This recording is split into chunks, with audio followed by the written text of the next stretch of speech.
step into the lab, lights hum like a starship dock. Pine logs stacked like data banks in a cube block. I calibrate climates while the timeline bends, writing fungal code loops only Mycelium sends. I navigate ecosystems with instinctive precision. Every egg played a portal to a parallel vision. Mentorship spin up like reactors at dawn. You want a culture revolution, then you better respond. We fracture the boundaries of the natural order, make Reishi bloom sideways like a space-time border. I'm an Appalachian alchemist, wild ridge born, with a druid's intuition and a mind full of spores. Keep spawning culture. We're the network underfoot, the unseen sculpture. Keep spawning culture. Well, hello. Sound check. 1, 2. All right, we're doing good. I hope everyone is having a great day. While we're letting people join in here, I am looking for a video that was sent to me for us to go over today. Someone sent in a video of their, there we go, for their operation. Oh. Hold on, I'm going to have to get him to relist it.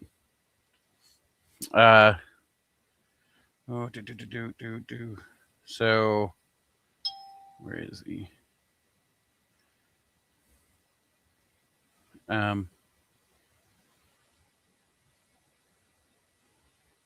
Unlisted, not private, please. Cool. Got a text out to him. We'll get that, and then shoot, Smith already left. I was gonna see if she'd grab my water. Sex exception, welcome. We are going to go over a video today as soon as he sends that to me. Unlisted, please. All right, so we'll get there. Oh my gosh, it's crazy. It's craziness right now. Exception. That's what's going on. It is spring. We've got so many things going on. I'm having to cancel events and get to events and plan events and get things set up and do all the things that we do now. Oh, I do not need to be drinking coffee this late. If I drink coffee this late, I will be up all night. I'm like an old person now, guys. I can't drink coffee. All right. See if that phone silence will work. Well, I hope everyone's doing really well today. We'll probably go outside at some point, but I want to, if we can get that video for that farm, I'd like to go over it while we're indoors here. Could be a little bit more comfortable. You drink coffee this late? No, man, not me. I might sometimes, but I'm not going to tonight. I thought about it, but I've already had like 3 Coca-Colas. And yeah, I had like 3 Coca-Colas earlier, so I'm not even gonna have soda during this stream like I normally would. Because I went to we went to a Firehouse Subs, and they got the machine there, and I just filled up 3 times, and I was like, oh my gosh, this is way too much sugar and caffeine. I'm gonna be up all night already. And then I was just about to finish my coffee from earlier. Is that a gigantic Mossy Creek logo in the box behind you? Yeah, that is. It's actually a light. I've had it in the background of some of my streams before. Let's see. Can I get over here without... Oh! I'm actually... So Samantha and I are in the process of drawing stuff out, redesigning the space to become the new studio. And then she'll probably start joining me again once we have the microphones and stuff up, because it'll be easier. But yeah, this is... says keep spawning culture, y'all. It's like it's neon. This was a gift to me by one of the viewers, actually. Not even a mentee or anything. It was just one of my customers had this made up for me and sent it to us. So it's a really cool thing. I don't think that they're in business anymore, unfortunately. They had other businesses that they ran, and then they got into making black garlic and stuff. And I think they may, I think one of them went with the mushrooms, but the guy I dealt with went in something else. So yeah, it's super neat. I just finished my mug. I'm horrible though. I drink it all day. I used to. I don't know how old you are, Exception, but I used to drink it all day, every day. And ever since I had my hypertensive episode 4 or 5 years ago, I stay down on my coffee because apparently it actually adds to your stress. Now, if it's mate, I'll drink mate all day, but I don't get the jitters, the blood pressure spike, and all that stuff from yerba mate. So I do. I love mate for the fact that I can drink something hot all day. And what's weird because I crave those hot liquids, like through the summertime. I want coffee all day or something. So the mate ends up helping. It's awesome. It's even bigger than I thought. So what she said. So my bad. I couldn't help but Michael Scott it. Yeah, it's super cool. Like this, I have no amount. It would have been expensive. It was just out of the blue. He just called me and was like, "Hey, did you get your package today?" And I'm like, "What package?" And then we got it later on that day, and it was the sign. And I was like, "No shit!" I had been talking about wanting a neon sign for the Mossy Creek mushrooms forever, and he made it out of the logo that Samantha made for me. That's like the monogram logo. Monogram? I feel like I'm not saying the right word. Anyways, they had it done in that, and they did have to change it a little bit because it just didn't, the lines didn't necessarily match up. But it's super cool. I love the thing. I can't wait till we get it hooked back up. So actually, what we're probably doing is we're moving the labs around the laboratory and the packing area, moving the break room area, which this is what this area stuff is. We'll probably have the packing area be packing during the day, and then during the evening we'll do podcast or something like that, and we'll have a whole schedule set up for it, or unlisted episodes for patron exclusives, that kind of thing. So yeah, I mean, we're gonna move it and change this whole space into a studio space, and get everything right. So I can't wait to get my swag back up on the wall. So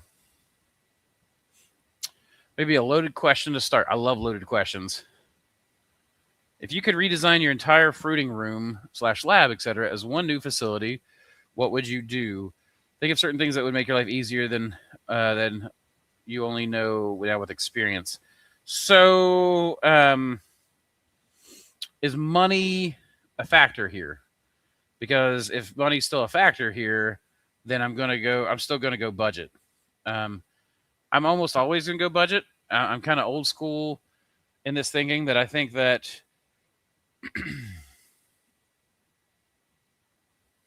I'm going to tell a story, and it's going to seem kind of like it's not related to mushrooms, but it's totally related to mushrooms, because it's a farming question.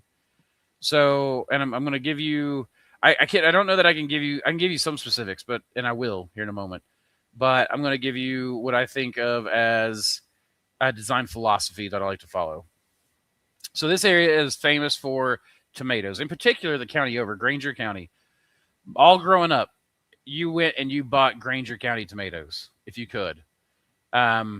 People at the end of the season would go up to the tomato packing houses and buy cases and cases and cases and canned tomatoes because A, you could get them cheap, but B, it was the best tomatoes, and you didn't want to go without those tomatoes all year, so you canned them or you dried them or you did all kinds of stuff, and that was like everyone around here did that kind of stuff.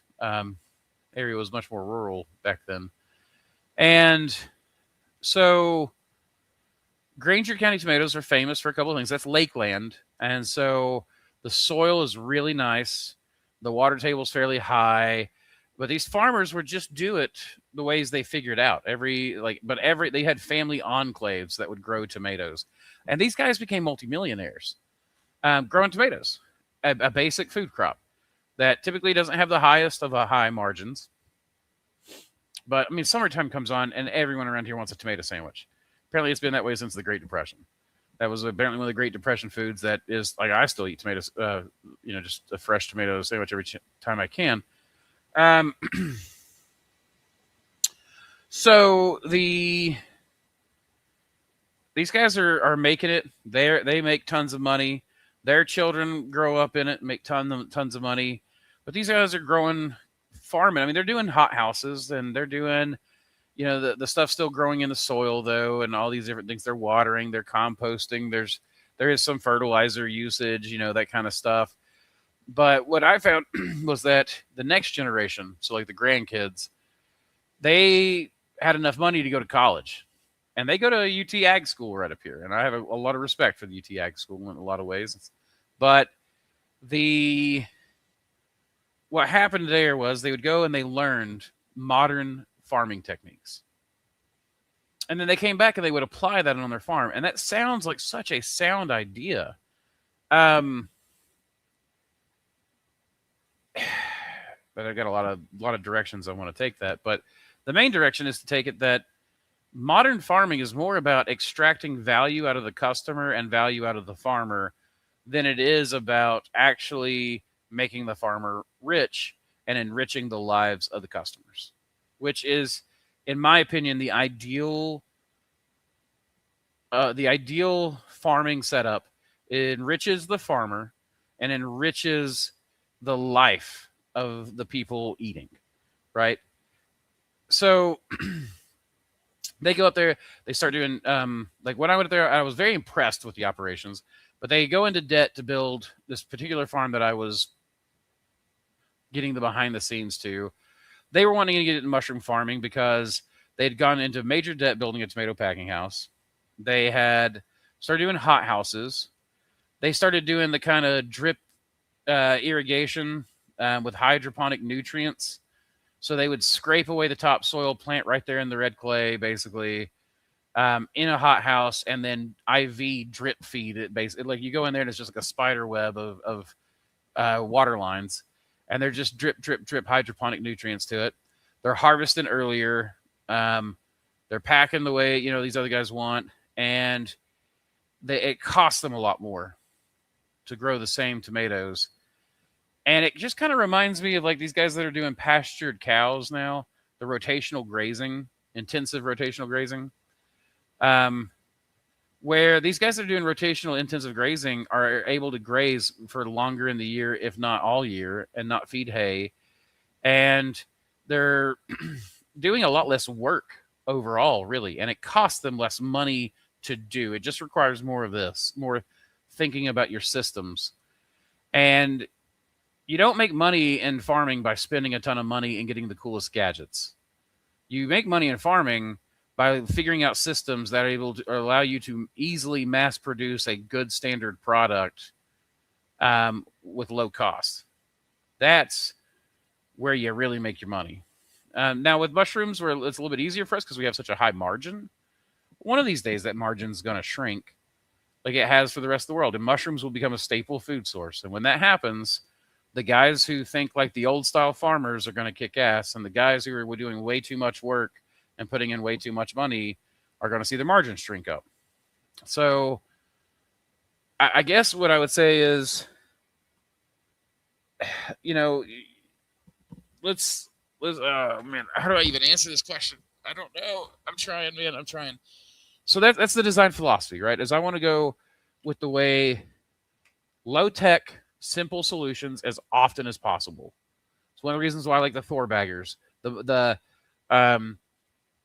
It is a good standard solution. It is speedy. It is accurate enough, and it makes a good enough product really fast, right? And it's a simple air piston, right? There's a couple of nuts and bolts on there. For the most part, I can figure it out if I need to fix it. That's a good piece of tech.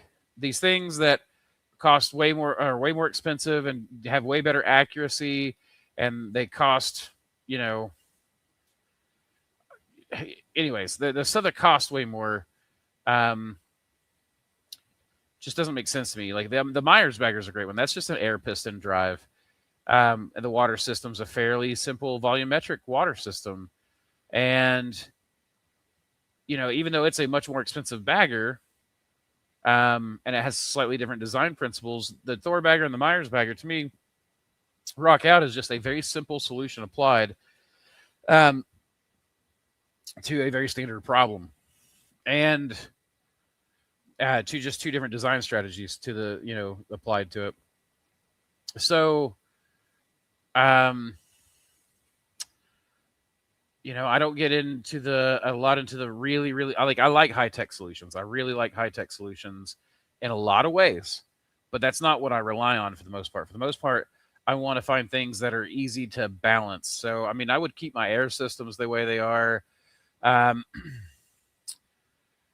I might change things up a little bit more, like right now where we're going to, in the area where we're growing cordyceps and enoki, king oyster, and some other stuff that we can grow in the bag and like cool weather. Like I'm building my walk-in into a grow room right now for the enoki and cordyceps grow in particular. Higher CO2 levels, much colder air, much airflow, slower airflow, much more efficient air treatment and air conditioning, that kind of thing. One of the high tech pieces of equipment I would like is a pass-through autoclave, Miro. So that would be a really, really interesting thing for me is if I could get a pass-through autoclave where I can pack in one area and then go directly through into my clean area. But that said, I'm not even a big fan of the super fancy, really super high clean room lab setups. I like some of what you can do in that, but I feel like it's just too much for the average person. It's just more than you need, and the cost of getting there is much higher than creating a nice semi-clean room with a very highly easily cleanable surface and high quality clean air coming through constantly and creating your clean bubble, right? And operating within that bubble. Depending on how big my humidification, again, this also depends on how big you want your farm. So if I'm doing a larger farm, I'd go with the heart misting systems. Now that I've seen them done well, Dad, that's enough. But smaller rooms, I would stick with Sonics. Dad. Hey, Aislinn. So that's kind of what I would do. Like it, there's some things that you might just scale up. Paparazzi on. The let's see. Bigger autoclaves if you're going with a bigger op, but if you're not going with a larger op, then a pasteurizer still works really well. I don't know that I would change much from what I'm doing now. So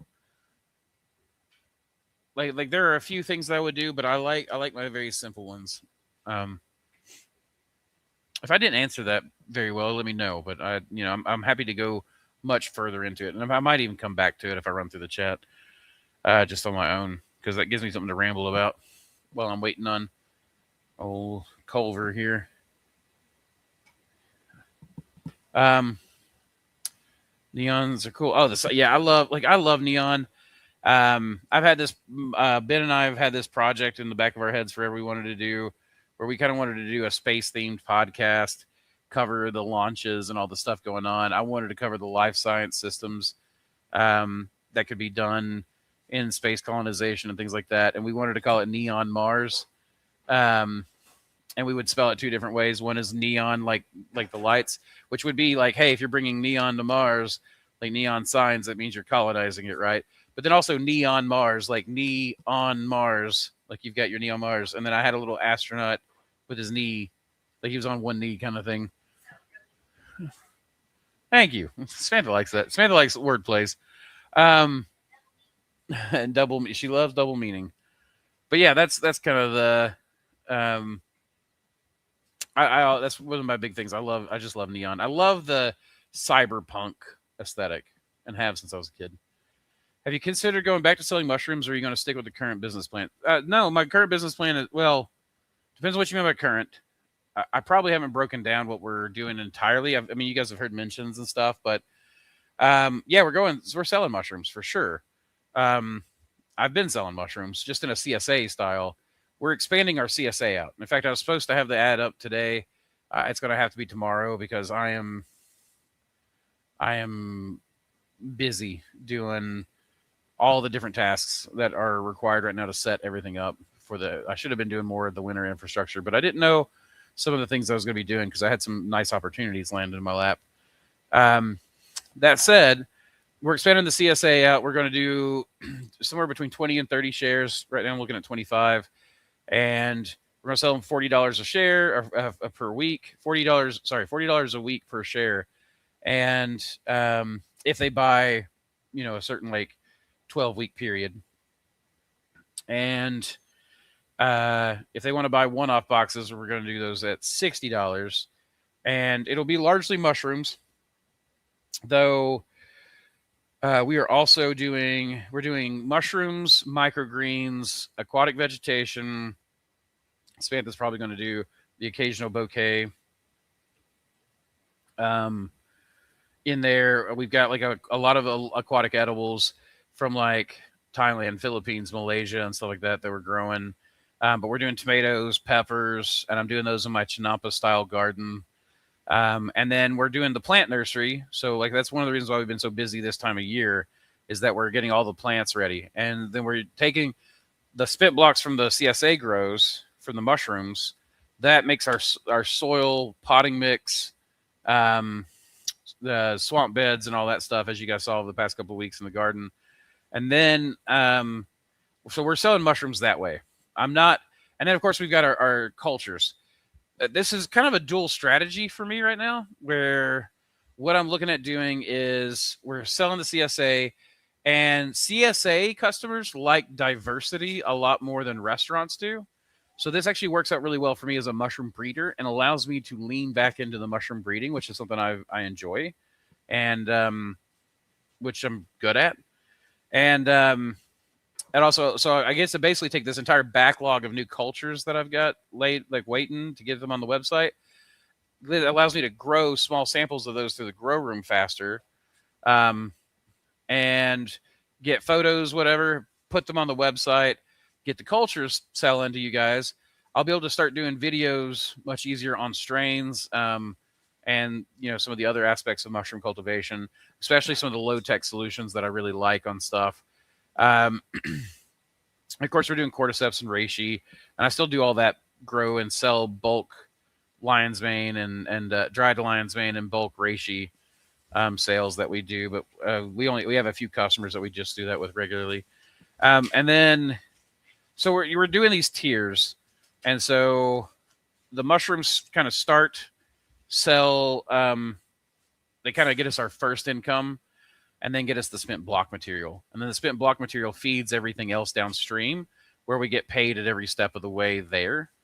And it allows me to stack incomes in a smaller space, and with much fewer man hours. I know I keep talking about how busy I am, and you're like, much fewer man hours. That's largely because I'm setting systems up right now. Yeah, that whole thing. So yeah, I've definitely thought about going back to selling mushrooms. We're definitely going back to selling mushrooms now. Will it be the same quantities that I'm doing? It definitely will not be the same level. Like, I'm not looking to grow 3,000 pounds of mushrooms. I'm not looking to get back to my previous peak of, what was it, about 1,900 pounds or so a week.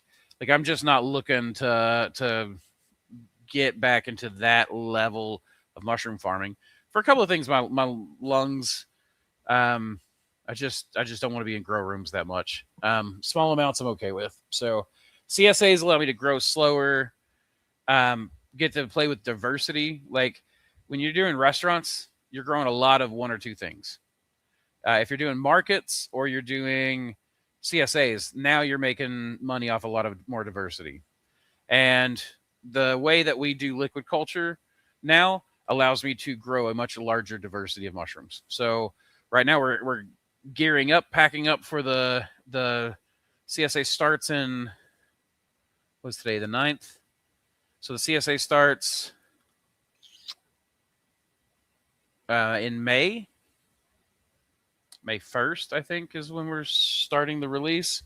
And then it goes, so you have May 1st, should be a Friday. And then we're going to do 1, 2, 3, 4. 5, 6, 7, 8, 11, 12, 13. Oh, 14, 15, 16, 17. Roughly 17, maybe 21. So 17 to 21 weeks of full on everything CSA. And then we're going to start going back into mushroom and microgreens primarily. And so that'll be a lower tier CSA that will run through the wintertime. And then we might even build that number up. We might go to 40 shares through the wintertime because I got a bigger grow room. And then that gives me more substrate to build up for the spring season again for the plants. And so we're just going to do this push-pull. But we've got at this point, I've got hundreds of water lilies. I don't know how many water irises I've got.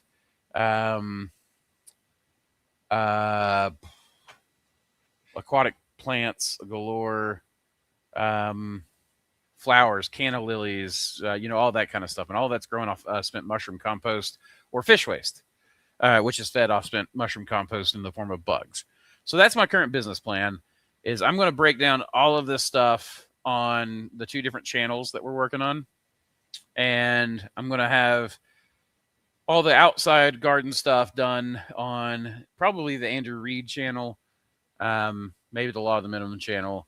And then it'll do a collaboration with Mossy Creek Mushrooms. And Mossy Creek Mushrooms will remain more mushroomy. So, and then we'll have patron support as well. So we're running a multifaceted, multi-income, diverse income stream kind of setup. So we are changing our business plan from just cultures, if that's what you're asking. Like we won't be selling just cultures anymore. We're going to sell cultures. We're selling plant starts. We've got our native plants harvesting license. We're of course doing the bioprospecting, the mushroom breeding, the food to people, that whole thing. So, and let me know if you want more on that, but tomatoes, salt, pepper, and Duke's mayo. You must be talking, yeah, salt, pepper, salt. I don't do salt on my tomatoes. I do tomato, pepper, and Duke's mayo. And Duke's mayo is the mayo to go with, for sure. Unless you can do homemade. Homemade mayo is even better, but I'm too lazy for that. Even though I've heard it's like the easiest thing in the world to make. Trying to estimate how labor time is split between spawning grain, colonizing subs, fruiting, packaging, selling, and everything else. Do you know your labor breakdown and what a newer farm is like? Okay, so so when we had the basement farm, we had about 800 and something square feet.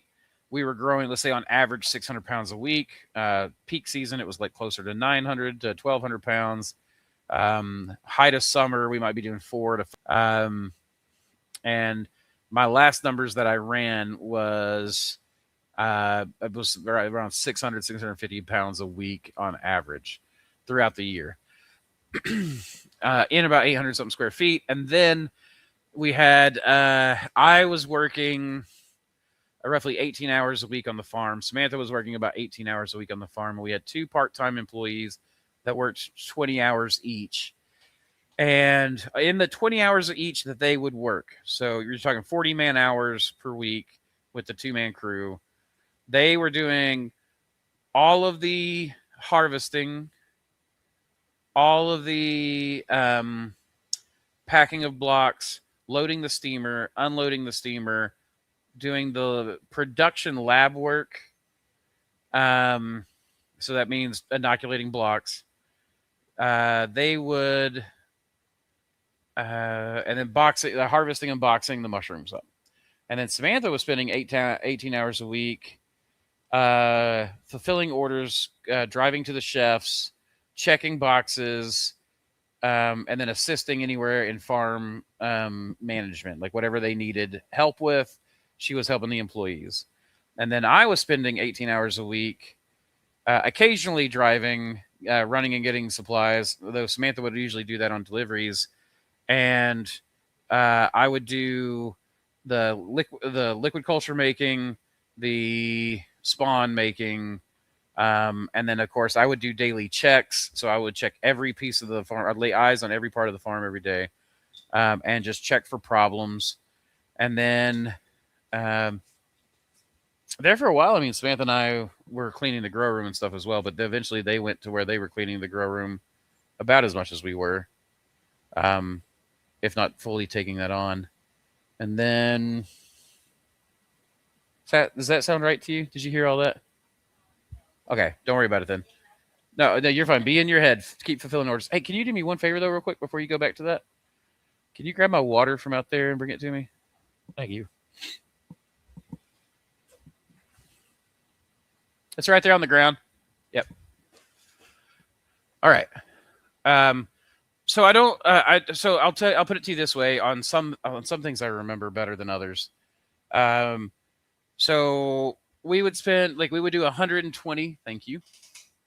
We would do 120 12-pound blocks through our steamer every run, and Laura and Jason could do that in about an hour and a half.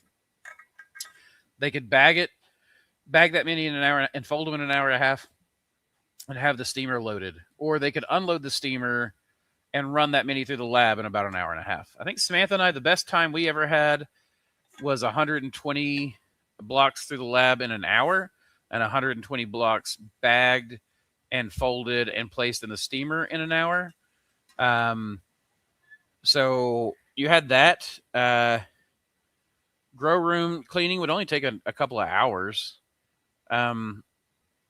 The driving probably took more than about as much time as everything combined. Just driving to all the restaurants. So that's kind of how things broke down for us with that 4-man crew, and everybody was just having to work a part-time job at that point.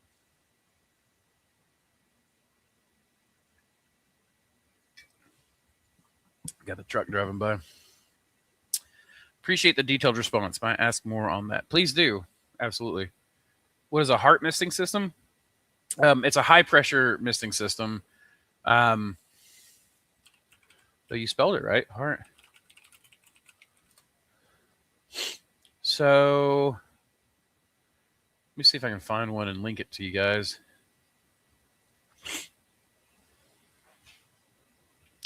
So it's HARTENV.com. So you've got the Myco Wizards talk about it. Myers Mushrooms sells the nozzle misting kit.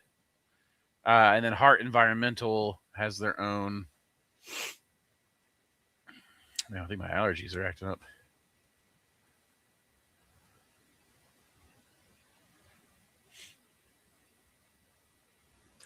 So like this, that right there is the Heart Environmental System. Eric Myers does a bunch of them. If I was going to look into it, I'd go to Myers and talk to him about it. But I've got what I have is a low pressure misting system, like you would put on your back patio during a barbecue or something like that. That's my emergency backup. And then I have the Sonics as my primary misting system. So right here is you get the Ultimix spray nozzles. I think that's the one that that may be the ones that Myers sells, I think. But that's the only time I've ever seen a pressure system that can really do as well as the. I think Josiah up at ET's using the Heart system now too. I wonder. I wonder if I can't remember if Ben Dooling is too. I'll have to ask him. I can't remember now. So, what are you foraging for, Amped? Foraging for anything cool? In fact, Joseph Hammond said, "Amped, what are you foraging for?" So there you go. Amped, we're curious. What you looking for? Keeling time. Hey, I've got a buddy that sails on the local lake here. He actually just had an article published in a sailing magazine, which is pretty neat. Touching on breeding, where do your initial cultures come from? Is there any infringement on cultures? Well, not from me. So I made, when I bought stuff and I grew it, I had no signatures on anything. like I didn't have to sign any paperwork or anything like that, or terms of service that said I couldn't breed with that kind of stuff. If you buy from Paul Stamets, you had you had to sign a certificate saying that you wouldn't breed with their stuff. So I never bred with anything of his, but Amisil and Phillips do have that. Lambert's was one that I bred with from, but at the time they didn't have anything. I don't know about now. A lot of people are trying to lock that stuff down, including myself, because I'm not worried about people breeding with my strains so much. Though I think in my terms and conditions, people agree not to breed with them without permission. But I'm not worried about breeding so much as I am people just grabbing my culture and reselling it, and undercutting me, that kind of thing.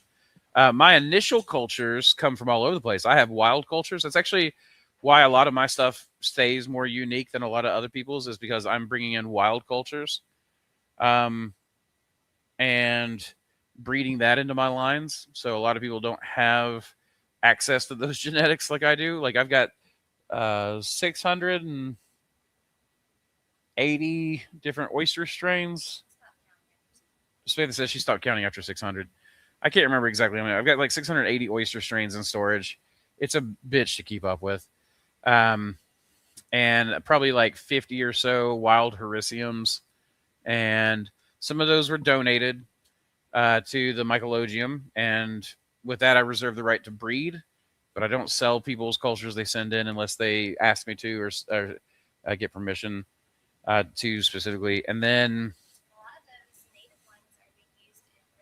a lot of those native ones are being used in restoration projects. We actually have started, like, all of a sudden, I was actually thinking about shutting the Mycelium down just because it's a lot of work and a lot of people just didn't seem to have a lot of value for it. And then as soon as I started thinking about that, all of a sudden a bunch of people started reaching out going, I've been looking for native oysters. Do you have oysters from this area or this area? And I'm like, well, it's not 100 miles from you, but it's 200 miles from you or something like that. So, but we have that. So, but I did use some early North Spore cultures. I used some I used Lambert's. I used some wild strains. I used oh goodness. I've used some stuff from Mycelium Emporium back in the day, like really early on.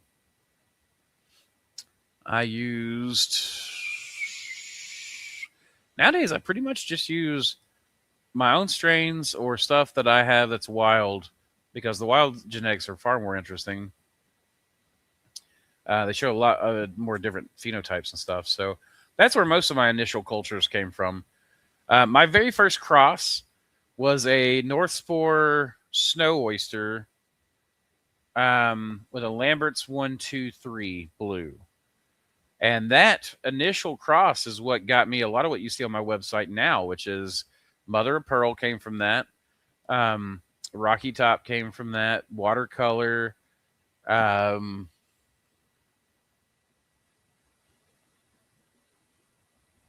I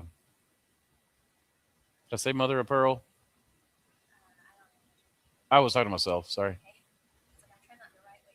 You try not to write what I'm saying. I saved maybe 46 different strains from that initial cross, and then quickly realized that if I do that every time I breed something or cross something, that's way too much to keep. So I now have a rule that 3, I can keep 3, and the rest leave them be. So strains of 3, keep indeed. North Spore has started what is basically a morel grow kit, which piqued my interest. Any thoughts on that? They claim to have collected some Chinese techniques paired with a commercial China strain. When I see it, I don't have any thoughts on it until I see the results. I'm not gonna hate on North Spore for selling, do what they got to do to make their nut. But from some people that I've heard in the deep contacts, it's gotten very corporatized over there, very more interested in money than the hobby. And I just wonder if that's a money grab. If they actually are, if that's the case, maybe they are doing it and maybe they are having good results, and I'll be very happy if that's the case.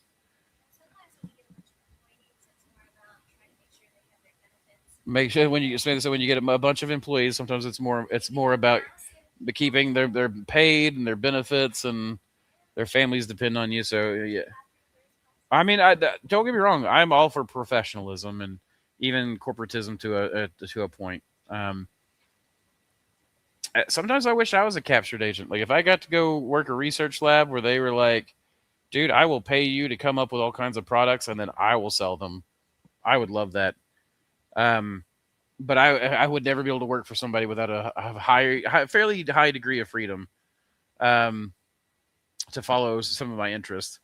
I can work within rules, but I don't know if I could work just a regular corporate job.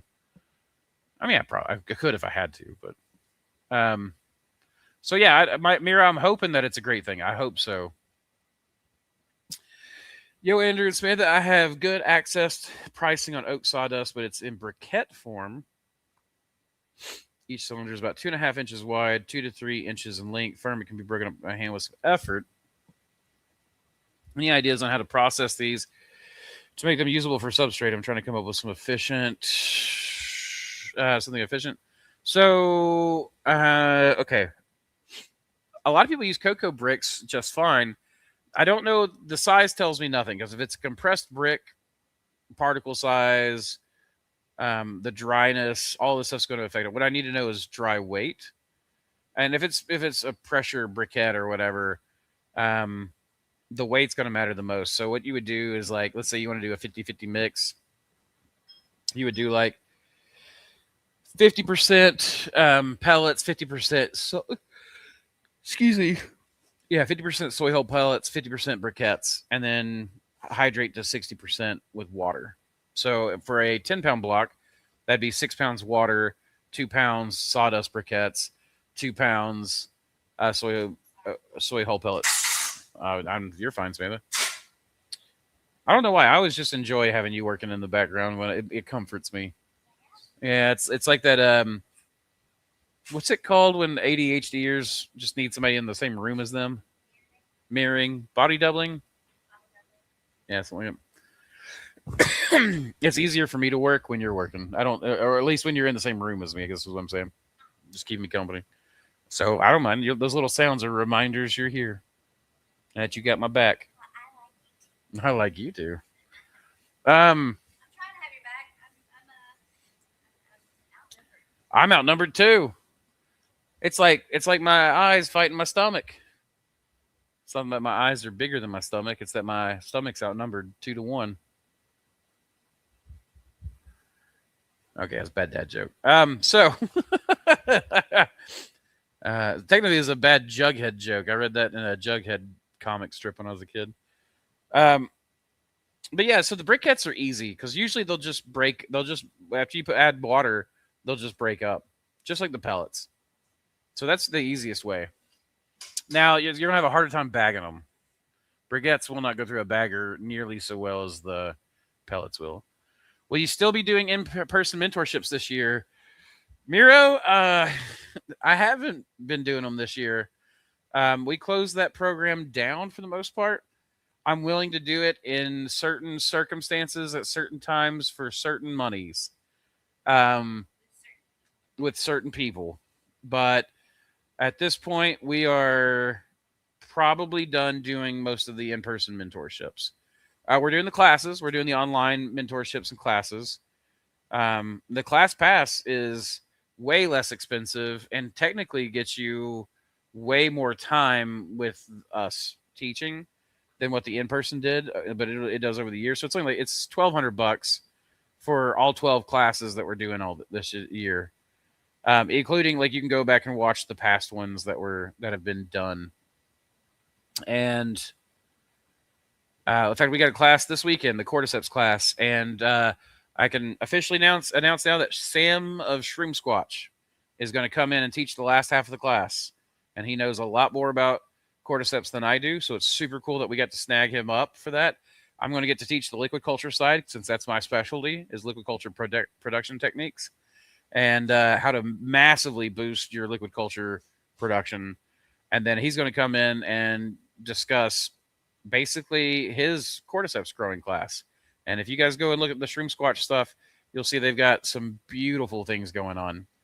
And it will change your cordyceps grows if you're currently growing cordyceps, and if not, then you've got today, tomorrow to sign up for that class. That's all that's left. But it'll teach you how to grow cordyceps if you don't know anything about it. And Sam knows how to preserve cultures. So people that are into preserving cultures, that he will be able to teach that. So, but as far as online mentorship, in-person mentorships, I wanted to travel more this year. So if somebody called me up and they really wanted to do one and they wanted to pay me some money to come and do it, I would consider it. What I would most likely advise to a person calling me is that I have a previous mentee here in Knoxville, and I would probably split the mentorship between himself and myself. I would bring people down here and teach lab technique for 2 days here, how to breed mushrooms, preservation, and liquid culture. And then I would take them up to him for the last 2 to 3 days, where they can go learn at a much larger facility than what I've got that he recently built out. For people on the West Coast, I know someone else who's doing mentorships now, another student of mine. And these two guys are probably two of the top guys that I would trust. Two of the guys that I taught that have been doing this longer than about anybody else besides me. So, and they specialized in actually commercial farming. So that's who I would bring you to one of those two guys. And I would either, if it's West Coast, I would just send you to him. And if it's East Coast, then I would have you come down here with me for 2 days and then right down the road to the other operation and spend 3 days with him.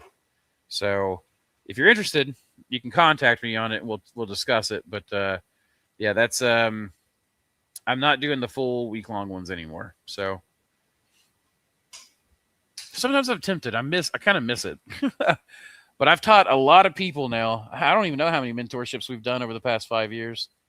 Because we'll be in this, we're now here 6 years. And I guess we went 2020, 21, 22, 23, 24, 25. Huh? You think we've taught over 600 people? You may be right. Because, there for a couple of years, we were doing like 4 a week, every week, except holiday, like Christmas and Thanksgiving. Until we started having people from the exact same town. Yeah, and then we started having people from the exact same town. Like, they literally were like, oh, so-and-so's in Ohio, and he was just here last week. Do what? Or they would show up for the same week. That's right. I forgot about that. Yeah, we'd have mentorships. Yeah, I forgot about that. That was a couple awkward weeks, was it? Where it's like, you both scheduled us and you're both from the same town. And you didn't even know the other one was. Mortal enemies in the same room. And be like, all right, kids. Well, and that was the thing, is that they would act like they're mortal enemies for sure. And so they're like, look, our whole thing is collaboration. Just collaborate. And thankfully, Scott and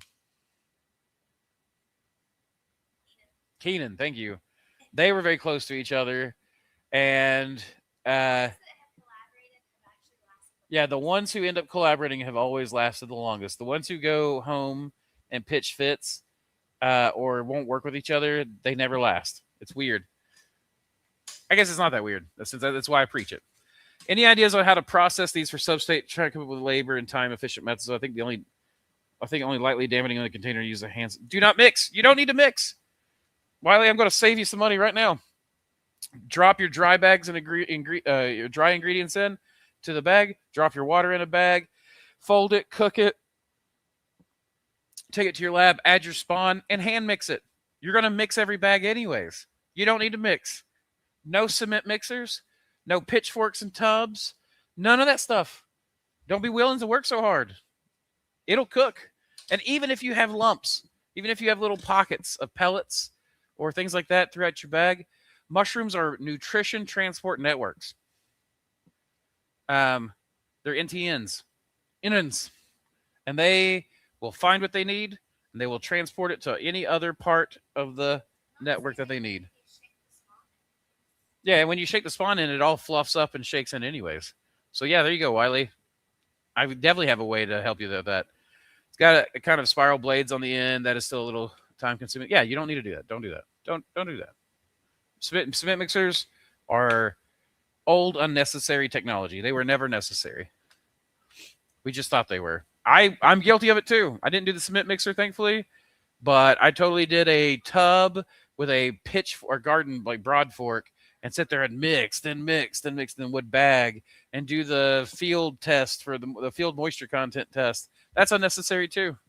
You can literally volume, throw it all together, bam, and now you can make 30 bags in 20 minutes.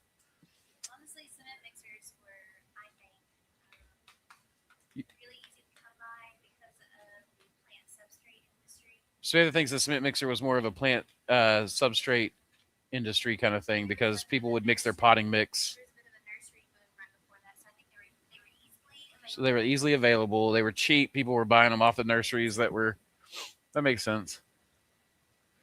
With respect to a pass-through autoclave, would that be set up such that dirty bags go in from, say, a substrate prep room and sterile bags unloaded inside a clean lab room? Yep. And that's a nice thing. That's a really nice thing. What's the benefit of these over ultrasonic misters? The heart systems, they're easier to do bigger. Like if you're going to do a big facility or big rooms and multiples of them, it's got more centralized, like it's going to be more centralized infrastructure that then provides the moisture to all the rooms. And it can get about the same micron, pretty close, the same micron level of water droplet. And they're pretty hardy systems, but for a smaller room, like for smaller grows, ultrasonics are going to be better in my opinion, and more modular is better. But then when you get to a bigger room, centralized is better, if that makes any sense. So we have a bee farmer wanting to use some of our land for bee farming. Would some of the bee honey be good for making liquid culture? I wouldn't use it. I wouldn't use honey or Caro. Honey is specifically antifungal. And you can dilute it to where it works. And honestly, man, just eat your honey and use dextrose and maltose and peptones. Honey will have some peptones and stuff in it, but save the honey for you and other people, and or make dehydrate mushrooms and put them in honey, and now you've got honey coated mushrooms, that kind of stuff. Or powder mixed with mushrooms, or a powder and honey, or powdered mushrooms mixed with honey. Goodness, to make like a flavor paste or medicine or things like that. Like you don't need that for it. It's the antifungal parts in it are not great for liquid culture. You can make honey liquid culture, but I have not seen it perform as well as the maltose dextrose peptone mix. Sorry, didn't see. Oh, you're fine, man. In Pennsylvania, where I'm moving soon, mostly seeing old turkey tail at the moment, but anything around the property. Well, that's the way to, just going on a scouting mission. That's a good way to do it. Plus, it gets you the lay of the land so you know what to look for. Like, oh, that's probably a good place for reishi or something like that. Are the fruiting blocks you sell to other farms still a big part of your business? Not a large part.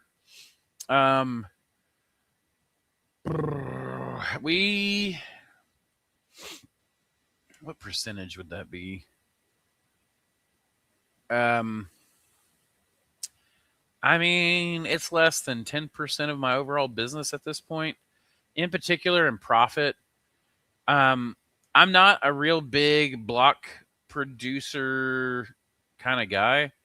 I don't like high volume, low value products. That's really not my jam. I like low volume, high value products.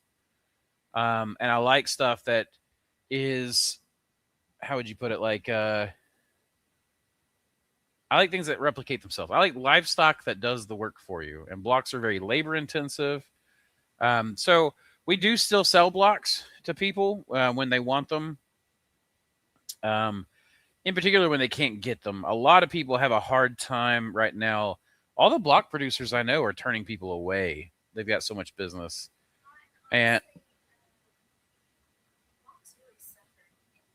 the blocks do really suffer in the summer. We did find a really good way to get them out, but it took some finagling and some fancy footwork, and we were able to do it without even refrigerated shipping. And if someone wanted to do a block business, I would happily consult on that and share some of my secrets on what we did that was stupid simple and easy to replicate. And with people with better infrastructure, probably would have worked out really, really well. But I'm just not interested in. I'm just not a person. Like, for one thing, I'd need a bigger warehouse. Secondly, it's just low. It's just high. It's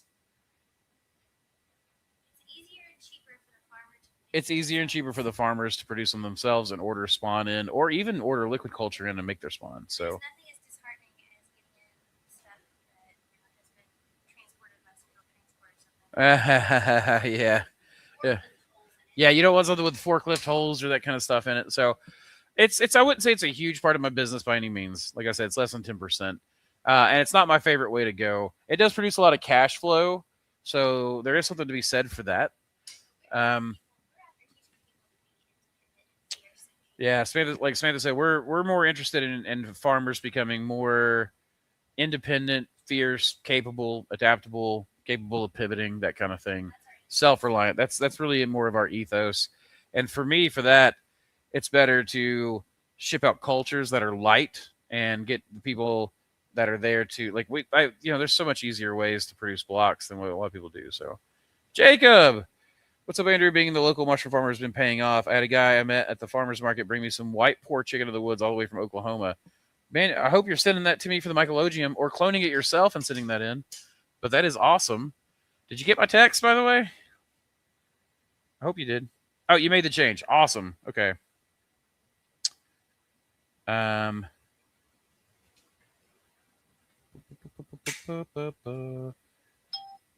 Okay, let me get this link, guys, because did you send me the new link?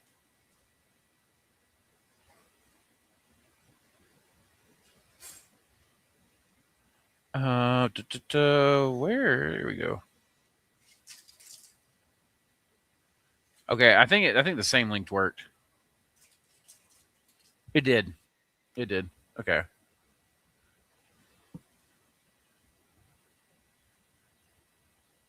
Okay. Let me load it up here, and then we'll get to it here in a moment. We'll take a break first. But first, I want to keep going on some questions. But that is awesome, man. Yeah, being a local mushroom guy, it's got some really cool pluses to it. Hold on a second. There we go. My hat was getting uncomfortable. Oh, hold on. All right. So let's see. Hey, at Miro Gaming, same Miro that was chatting on Discord a few days ago, in the flesh, in the text. Huh? What? Oh, Rockefeller. Was it Rockefeller?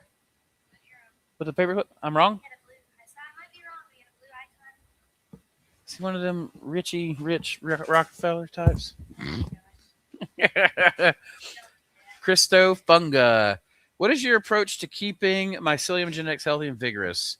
How do you handle senescence? I occasionally start again from spores, but would love to know if this makes sense. So, Christo, pardon me.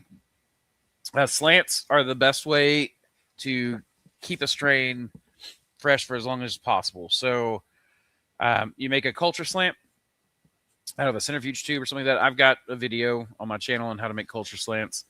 And you can order them. There's a lot of companies that'll do pre-pours for you. Actually, I wonder if Tip of the Cap is still doing it, because that Tip of the Cap is who I always used for making my pre-pours. And so you would make slants, big agar plug. You put a little piece of like agar wedge on it from another petri dish or another slant. Close it up. As soon as you see clean growth, you wrap it up. I wrap mine in parafilm, put them in sandwich baggies, label the sandwich baggie and the tubes, and then throw them in the refrigerator. And they'll be good for years and years, like 5 years or more. I've got some that have been sitting out room temperature. I bought a guy's library back in 20. Don't show the address. What are you trying to do? It's just one inoculator. It just says inoculator. It's just one there. Yes. No. Yes.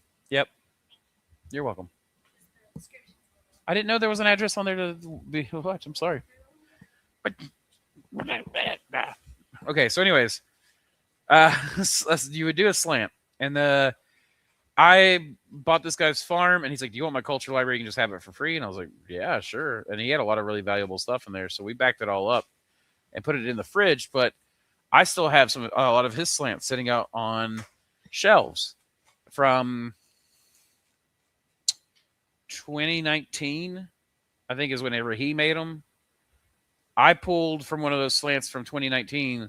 It's been sitting on a shelf at room temperature since then, since he pulled it out of the fridge in 2020.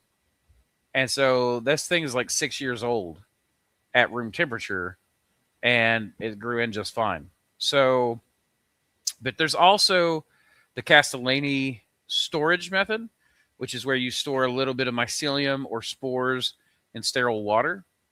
Now, as far as senescence, most of the time what we think of as senescence is not actually senescence. Senescence is a good word for it because we all kind of know what it means, but it's actually usually enzyme blindness when it comes to white rot fungi. That is different than cordyceps, morels, the sac fungi that are asco my CDs.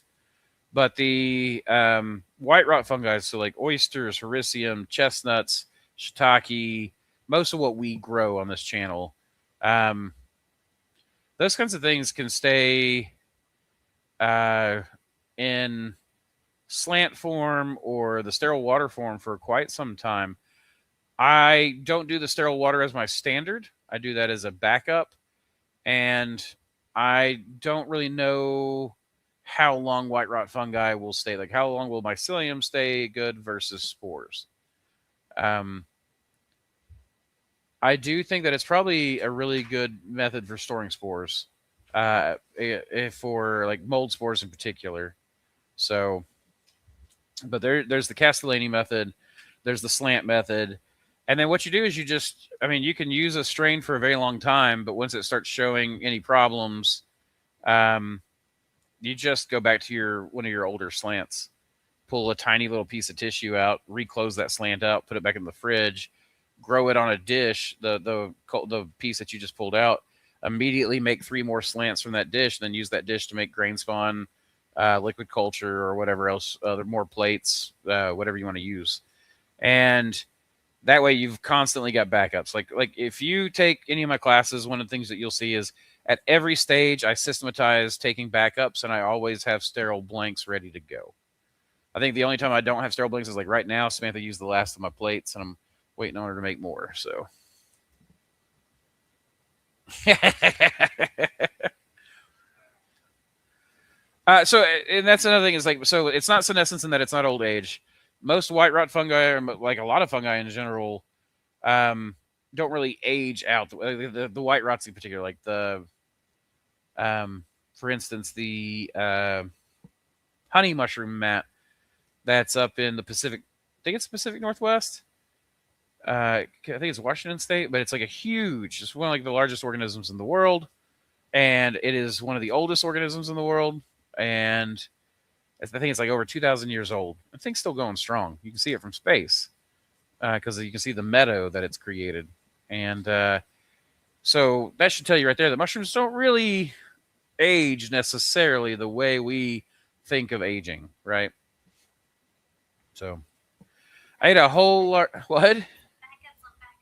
Backups on backups on backups. And then just pull from your backups. I ate a whole large mushroom and bacon pizza today. My eyes and belly were the same size. Well, it's good if you can call it. I can't call it. If I eat pizza, I always eat too much pizza. And then I don't know, I forget to eat a lot through the day.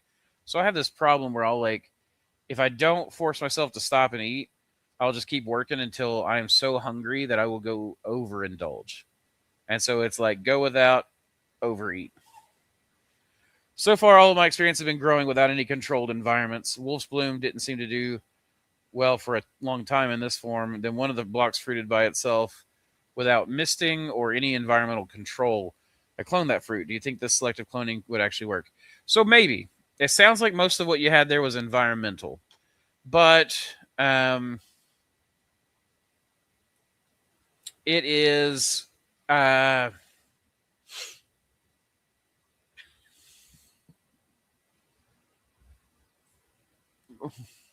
Did you mess up something? No, just the street name. The street name? I'm not gonna say it. Don't tell me the city. Just tell me the street name. You don't even have to say the person or their address. What's the street name? Come on. Nobody's going to know what it is. I'm going to say it, so you might as well say it.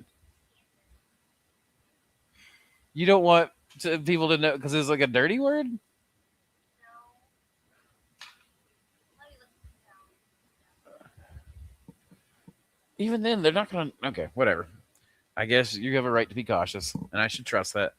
So anyways, the selective cloning can work for stuff like this for sure, but you never know if it's going to be environmental. I'm glad that you cloned it. So to give an example, I don't think he minds me sharing this. I think he has openly expressed this, but two things that I have heard of. So Full Canopy Genetics was, I think what they did was they grew mushrooms. They do it in vitro in the bag. And as they were doing it, they would grow the mushrooms out and then clone, like they might do a few different bags. They would clone like really prime mushrooms from the bags that did the best. And they would do this over and over and over and over again. And what they noticed is every generation that they did this would increase in viability and productivity. And so they were actually able to selectively clone in the direction they want to go. Jacob Howard of the Mushroom Shop LLC was growing the porcelain mushroom, and the porcelain mushroom was really like small. He couldn't get it growing really, really large. So what he started doing was cloning the largest mushroom on the block. And like he would, I think, actually measure it out and clone it. And then he would do that. And I think he said within 3 generations, he had doubled the size of the average mushroom across the block. So selective cloning can absolutely push you in a direction. You could do this with substrate training. A lot of people do this with substrate training. It's the way I do substrate training. For all of his faults, Armando Duran was one of the preeminent strain trainers I had ever seen. And he would get certain mushroom strains to grow. Well, you were happy distracting me over there, aren't you? Huh? Validation failed. This cannot be our good street. The validation, the street address validation failed? Then what's the name of the street? Missing Tonight Street. Missing Tonight Street? That is a weird one. Is that the one? I don't know. It sounds like it would be a part of the Goosebumps novel. So, boy, that's a book series I haven't thought about in a while. There's sperms. So you can push things like the strain training would be like the way Armando did it was to take like a petri dish, an agar plate that had your regular nutrient agar mix on there. You've got your little wedge and it grows. You clone it, you put it on another dish that is only agar with all the only nutrient is the food source you want to train it to. Could be cigarette butts, could be sawdust, could be coffee grounds. A lot of mushrooms, like oyster strains, do not like coffee grounds. But you can breed coffee adapted, or not even breed, you can clone out to coffee adapted oysters. And then at that point, they no longer have a recovery period. No more transplant shock, you might think of it as. And so you go nutrient mix, that's regular. And then you take a dish, coffee grounds, we'll run with. Right here, you got your circle. you plant right here on the edge. Normally we plant in the center so we get growth in all directions. This one you want to plant on the edge, and you want to let it grow. This allows it to get the most amount of cell divisions from one side to the other. Now when it reaches the other side, you clone that side. You take it to another dish. This time it's high nutrient agar again. High nutrient agar, maybe with a little coffee grounds in it. And you grow it across again. This time it should grow a lot faster because it's got the regular sugars and amino acids in it. Then you take it and you starve it on another plate, right? And you sit there and go to coffee grounds. And you go back and forth. You can even go coffee to coffee and then back to nutrient, that kind of rhythm. But you build a rhythm and you do it back until there is no more transplant shock. And now you have your coffee adapted oyster. So you can take a King Blue. So the way strain names work would be like King Blue, and then you have variants, right? So you have King Blue variant Mossy Creek mushrooms, King Blue variant Mycelium Emporium, since they've had it for a long time, King Blue variant Spore and Sprout, since they're selling mine for $5. But King Blue coffee variant, variant coffee. I always, for mine, just because when I had Jack and Tristan working here and they were Cherokee and Jack was teaching us the Cherokee language, Kowi is the Cherokee word for coffee, Kowi. So all of my coffee adapted strains are literally VAR, VAR, variant dash Kowi, right? So we'd have the Kowi King Blue, the Kowi Mother of Pearl, that kind of thing. And that, what I found is that basically adapted the strains to a more high acid environment. Over 600 people strains all in person is crazy. Oh, you mean the mentorships? Yeah. Well, we did a lot. I mean, there was a time when we were doing 4 or 5 a week, every week for like 50 weeks in a year. So that alone would be. That's when we had a full crew. And we would pass them around like we would take turns with them. So 4 times 50 is like 200 in a year. So yeah, those 2 years we did like 400. And then the other 3 years, yeah, we could totally have done another 200 in those 3 years. So Samantha's probably right on that. In fact, she sees the website statistics, huh? We did ride-alongs. People used to ride with us to the restaurants. We did, meet the chefs. The ones that we did in the last year were a lot more about lab work and then theory, like construction or grow room theory, that kind of stuff. And we had some of them there towards the very end. Actually, we were taken up to Josiah's place and getting to do tours, and some of them couldn't. And it was, we had a lot of cool mentorship stuff going on. It just took up so much time that it literally kept me from doing a lot of things that 8-hour days. 14-hour days. Because we were also Yeah, 8-hour days would come 12 to 14-hour days, sometimes. Because after the mentorships left, like we might stick around and talk for 2 hours afterwards. And we usually had them come in a little bit late and talk to them for like an hour, and then we'd run through everything. And we might stick around and talk for a couple more hours for a lot of people. But then like we didn't start working, like fulfilling orders, usually until people, went on. So I enjoyed the mentorships. And if I had another big crew, I might start them back up. But right now, it's kind of cool that people that I've trained through mentorships and have helped them run their farms and start their farms are now to the point that they can teach the mentorships. And so I might just start selling mentorships for them, or I might, like I said, divide that up to where I do the lab work, since most of those guys are mostly commercial growers, and I can show in-depth lab work, and then get people to the commercial part. Think of how many pounds of mushrooms have been created from that. That's actually not a bad. I've been thinking about that sometimes. Like sometimes I'm just like, especially when I had my health crisis, I was definitely like, man, what have I really done? Like I was getting pretty down about myself. And then it's actually really nice. I haven't responded to his message yet, but Ben Dooley reached out and was like, hey, dude, I just want to like share how awesome this stuff is and what's going on. And I, thank you for teaching and putting your videos out. And I was like, that made me feel a little bit better. Is it a natural response? To look upon that which I have created and go, was it enough?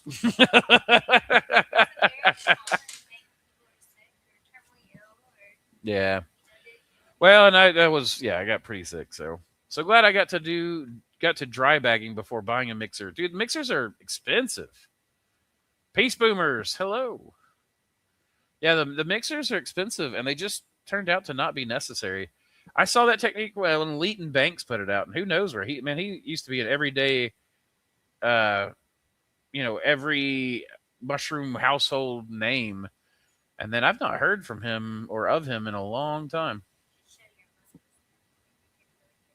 Me?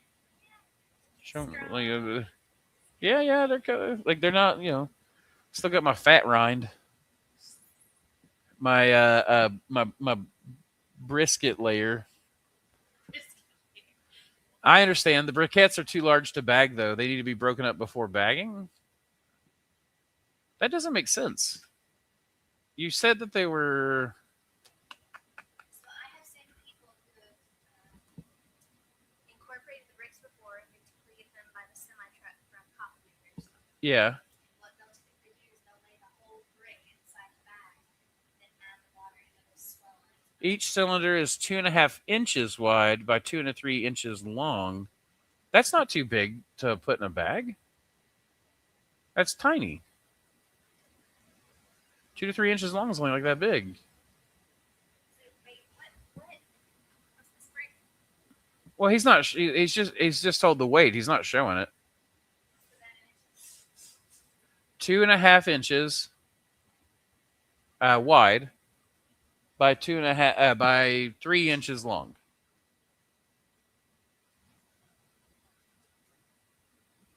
Yeah, you could like cattle cubes. Cattle cubes are about the same size roughly, and they I put them in bags all the time without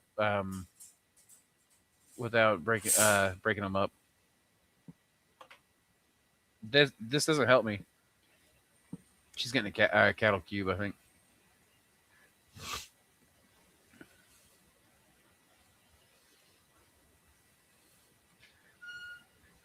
Oh, maybe I spoke too fast. He said, "Okay, I get what you're saying. They are bone dry and they are compressed. Maybe you have to mix in wet bag or put them through a mulcher dryer or something." No, like see that right there? That thing is huge. 4x6. That's a 4x6, and it went in a bag. So you can totally put it in bags. Like there's no. This is a 3x2. That's a 3x2. So that's about the size. Add your water, and it's going to swell probably about 3 times the size of the original. Yeah, the weight's the more important part. I am all about using waste products from existing industries, and I think that is totally. Now this one might be. That one might expand a bit, but Yeah, but this is twice the size. that's twice the size of what he's talking about. Yeah, and even then, the cattle cubes broke up just fine. So, no, Wiley, I don't think you need to do anything to them. I think you just need to weigh them out and put them in the bag, and then put water in there.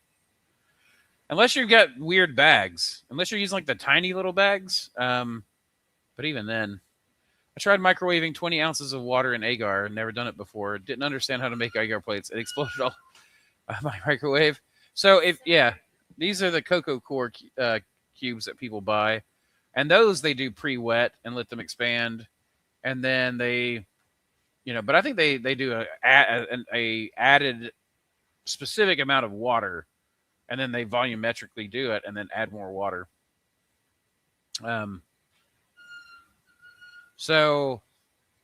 Anyways, yeah, Peace Boomers, when you microwave agar, you got to do it plate by plate. You don't want to microwave it like the 20 ounces kind of thing at a time. Microwaving agar is not the best way either. Like, just go buy a cheap pressure cooker and a flow hood or something. But you can do plastic plates and agar in a microwave. That's why we did it in my first my Biodiversity 101 class in college. But you got to be careful because if you want to, it's got to be agar in a petri dish, and then you want to take the lid and put it upside down, and then you microwave it for 20 seconds, 30 seconds. You want to wait. If it starts bubbling, you got to stop it. And then you very slowly open that door, and you've bleach bombed the whole area since then.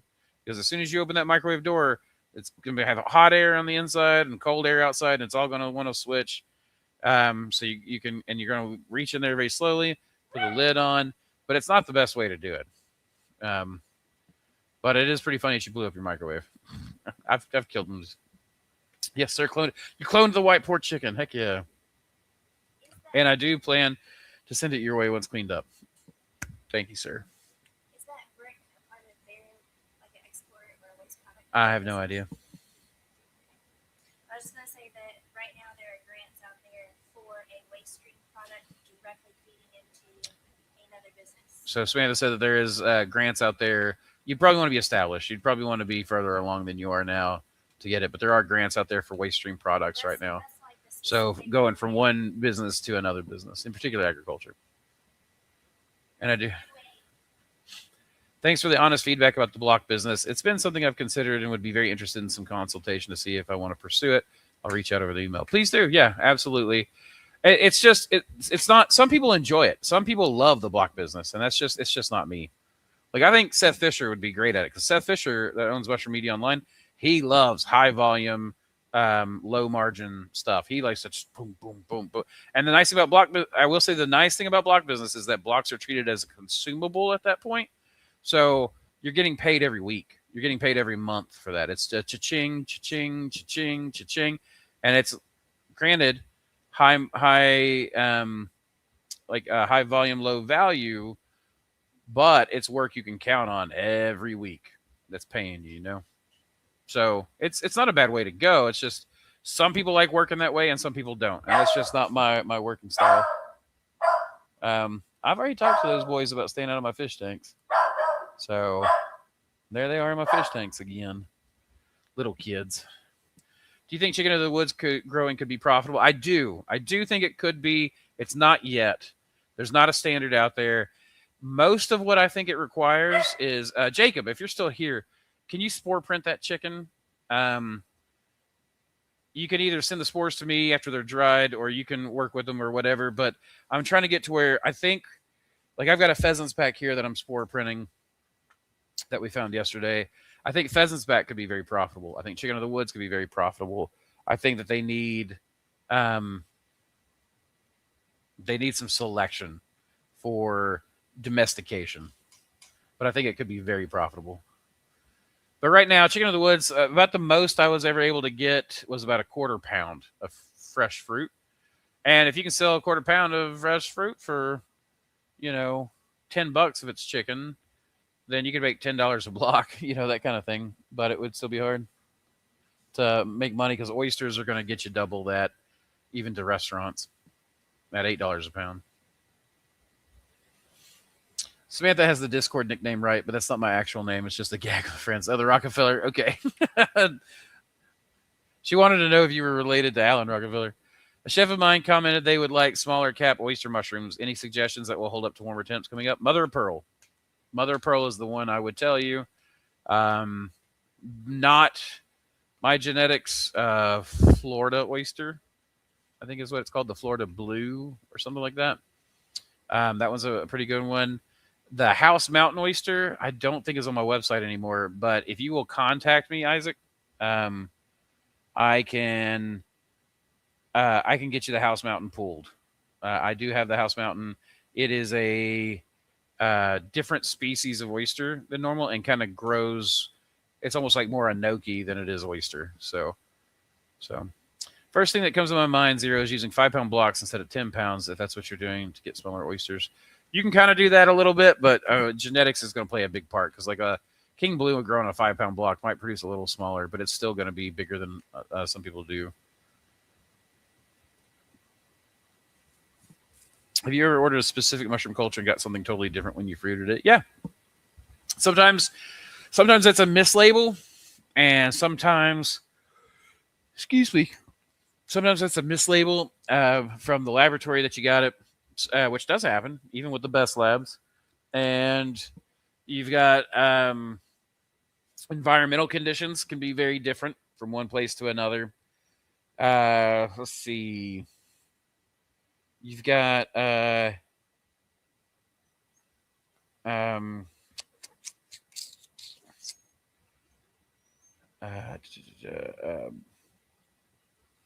it's primarily going to be like your environmental temperature is going to play the biggest part.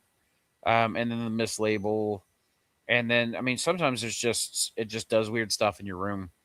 That is a thing occasionally, but it's not probably the most common thing. Um, Tell you what, guys, I gotta go use the restroom real quick. Let's take a quick word from our sponsor, and I'll be right back. Introducing the future of mycology, Dr. Silurian's Elixir of Mycelial Mastery. This isn't your average culture mix, it's a revolution in a packet, crafted for the dedicated cultivator seeking unparalleled growth. Experience the visual alchemy of this masterful brew. As you mix 10 grams with 500 milliliters of water, watch the solution transform into a rich, amber spectacle, the hallmark of a nutrient-dense sanctuary for your burgeoning mycelium. This is where vibrant color meets vibrant life, setting our elixir apart from the ordinary clear liquid cultures. Prepare to be captivated. Mix 10 grams of Dr. Silurian's elixir with 500 milliliters of water, add a stir bar for thorough integration, and sterilize the blend at 15 psi for 45 minutes. Once cooled, introduce your favorite culture into this perfectly prepared, nutrient-rich environment. Watch in awe as the elixir works its magic, unveiling a mycelial masterpiece before your eyes. Choose Dr. Silurian's Elixir of Mycelial Mastery for a mycological adventure that's as visually enchanting as it is potent. Stay away from that. I actually would have had a whole time. Well, I'm scared of death, I think. Huh? I said, I think You should be the big bad buddy, man. Samantha said that the kids were putting their bubble wand in the water. So that could be bad. I remember. So I came home one day, real quick aside, we'll get back to mushrooms. Quick aside, one day I came home from work and I had this fish tank with beachers in it and angelfish and everything else. The dinosaur eels. Yeah, those are a type of beacher. And Samantha comes outside. And I was like, oh, look at that. She's coming out here to tell me hello, and greet me. And she came out. She's like, don't be mad at him. He was trying to help. And I was like, what? And she's like, Collier, he saw the bubbles in the fish tank. And he thought, oh, these are bubbles. you told me one day that the bubbles were to help. And I told him, I told him the bubbles were to help the fish breathe. And so he thought, oh, more bubbles would help the fish breathe. So he dumped his whole thing of bubbles in my fish tank, and it killed all my fish. And this was like the second time I had done this tank. The first time I had done it, we went on vacation and came back, and the heater had started just boiling the water. So we came home to an apartment that smelled like a fish fry that had gone bad for 3 months before we got there. It was just smelled like hot, rotten fish. That was so gross. But the second time was because Collier dumped bubbles to help the fish breathe. That's when we learned the difference between blowing bubbles and So that's whenever Collier learned the difference between blowing bubbles and airline bubbles. So bubbles will kill fish, yo. Okay.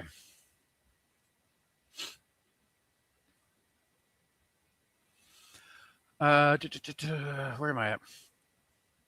Okay, I have read contradicting info on senescence, so thanks for answering. You're very welcome. I'm glad that's helpful. I've also used age-old cultures, but have not been able to see how much it actually affects the overall flush. Thanks again. You're very welcome. And that's probably because a lot of times it doesn't. What affects cultures the most is the diet that you feed them over time. So if you feed mushrooms liquid culture, and then you go liquid culture, and then you go liquid culture, and you do it again, and you do it again, and you just keep expanding and pulling and just expanding on down the line, and you just feed it sugar, sugar, sugar, sugar. That's what's called enzyme blindness. Think of it as mushroom diabetes. Eventually, you fed it so much sugar, it can no longer make sugars from its environment once it's away from that. So it kind of, the way I was explained to me is, I think Sidney Ober-Singleton was explained to me, I was like, oh, so like diabetes. And he was like, that's an analog I had not heard before, but that makes a lot of sense. So is there a recommended time frame you should use your slants by? Usually, there's a lot of people that say that you got to replace them every year. I try to do every 3 years. I've not had any problem with every 3 years, and then um,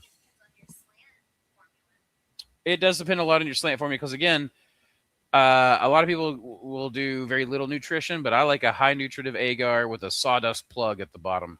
And that mushroom's got to grow all through all that stuff and then gets to the sawdust. It's got more food than it's ever going to need. In fact, I sometimes have a problem with my slants if they're cold tolerant species like a gnocchi fruiting in my slants because there's enough, material for them to do so a few times.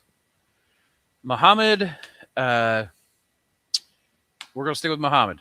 Do you have any advice on growing namicos? I use either Master's Mix or bran and hardwood pellets, very low yields. Use Master's Mix, bran, or hardwood pellets, very low yields. So what are your temperatures, Muhammad? Because that could be a temperature thing. There is namicos like it really cold. And if you get into warmer temps, you might still be cool enough that they'll fruit, but warm enough that it's dramatically lowers their yields through heat stress. So that might be. Sorry, I'm not giving enough detail. Yes, the weight is the issue. Cylinders are not consistent. They vary significantly. Oh, okay. The largest are 2 1/2 to 3 inches, but some are half that or anywhere in between. So getting consistent weight in each bag will be very difficult. So you might just switch to pellets then. I mean, are you having a hard time finding like hardwood fuel pellets? Where are you at in the country? I can give you some direction that way. Because the pellet, like I can find pellets anywhere in the country if you're in North America. If you're somewhere else, then we might have to go through the international channels on our Discord or something. But there are ways to get pellets. As far as that goes, though, yeah, by weight would be a little more difficult. If you're volumetric would be the easiest. But I will say, you don't have to be exact as people say you do. There's like people make a big deal of that online. I know the main cap and stem guys really kind of push that. I could not be furthest from that. And most of my students do volumetric or some sort of quick bag method. It is better to make a bunch of bags and have 2 or 3 that are slightly off than it is to work a lot harder to make fewer bags, in my opinion. So, yeah, I don't know. That might be the thing. Oh my God, I'm cracking up about the boys in the fish tanks after telling them to stay out of it. Yeah, they're people. Kids are drawn to water, and boys especially so. And those are my little cousins. And let me tell you something about that line of family. The Collier Sullivan mix is a water dog. We are like Labradors. You cannot keep us.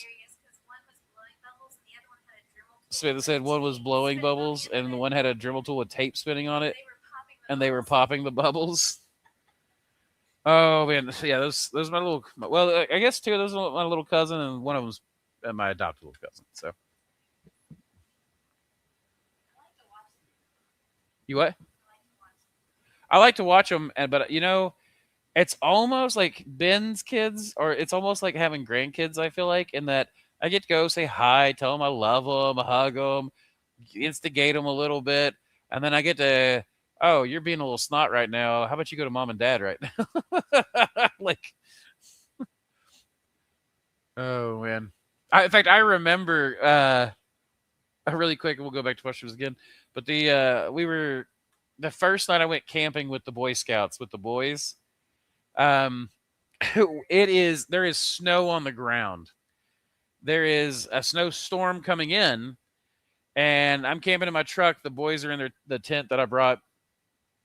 And as we're there, the scoutmaster just like came over and was like, Andrew? I was like, yes, sir. And he went, is that your boys? And I went, well, my boys are here somewhere. What do you mean? And he's like, no, is that your boys that are in the creek? And I look over, and my boys have taken their shirts off, and they are just like sliding through the water. And I was like, oh, yeah, that's them. And he was like, won't they freeze? And I was like, no. You don't understand. Like that's my family. Like at the moment there's water, we're in it. Like that's just the way it goes.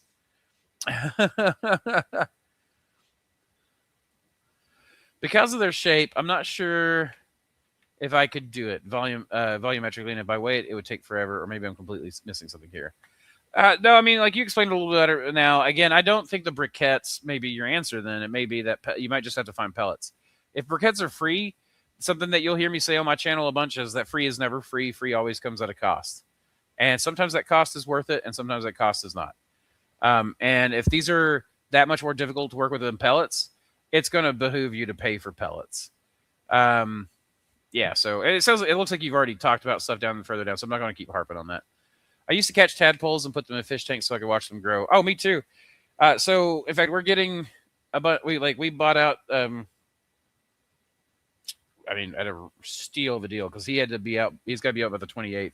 So I'm getting these things for next to nothing. But I've got all these tubs full of lilies and stuff that I'm bringing over here to the shop to add to the plant nursery. And there are bullfrog tadpoles in there that have legs, so you know they're 2 years old. Tree frog tadpoles, leopard frog tadpoles. Like there's going to be a frog colony over here. It's going to look like one of the plagues of Egypt. You know, Samantha's so excited. Samantha's a frog. She loves frogs. Dr. Solarian, being a frog man, I came up with that because Samantha's like she just loves frogs so much. She wants to be a company with character, so we made a character. I knew that's where you're going with it. She's just giving me a big shit-eating grin. I agree. They certainly can be bagged, but I don't know how to get consistent amounts in each bag with the form they are. She was. That's why I was thinking of bringing them up so I could use the material volumetrically. So, yeah, I mean, you could, but that's an added step. If you can just buy pellets for a fairly affordable price, I really think that's going to be the answer. I'm going to try to get some spores, but there isn't much spore services on what he brought me. I have mainly the meaty base of it that was growing on from some dead fruits. Gotcha. Yep, clone it. We can grow it out. We can spore print it that way. That sounds good. I'll add it to all the oh man, I need to. There's a shit ton of chickens and hens that I have got to back up from the Mycelium that were sent in last season. The pheasant spec? Yeah, I was talking about that earlier. Thank you for your answer. I grow the Namiko between 60 and 63 and 90 to 95% humidity. Okay, so a couple of things. I would actually drop that temperature down to 55 if you can, Fahrenheit. And then for the humidity, I would swing that humidity down to about 70% humidity and let it come back up to 95, and then 70 to 95, 70 to 95. And you'll want an Inkbird, a humidistat or something like that for that. But you'll just want that flex. You want a dry period and a wet period, and that'll help trigger your flushes. Is that like wet dry cycle? Wasn't it the original Thor that had the 5-gallon bucket with a toilet fill valve? So yeah, there was the original Thor didn't have a water system attached. It was Thor and Mousetrap. Then it was Thor that had and that was not a toilet float valve. That was our old steamer boiler, our old boiler, the electrode boiler that had that. The Thor had the little water refill valve from House of Hydro built into the top bucket.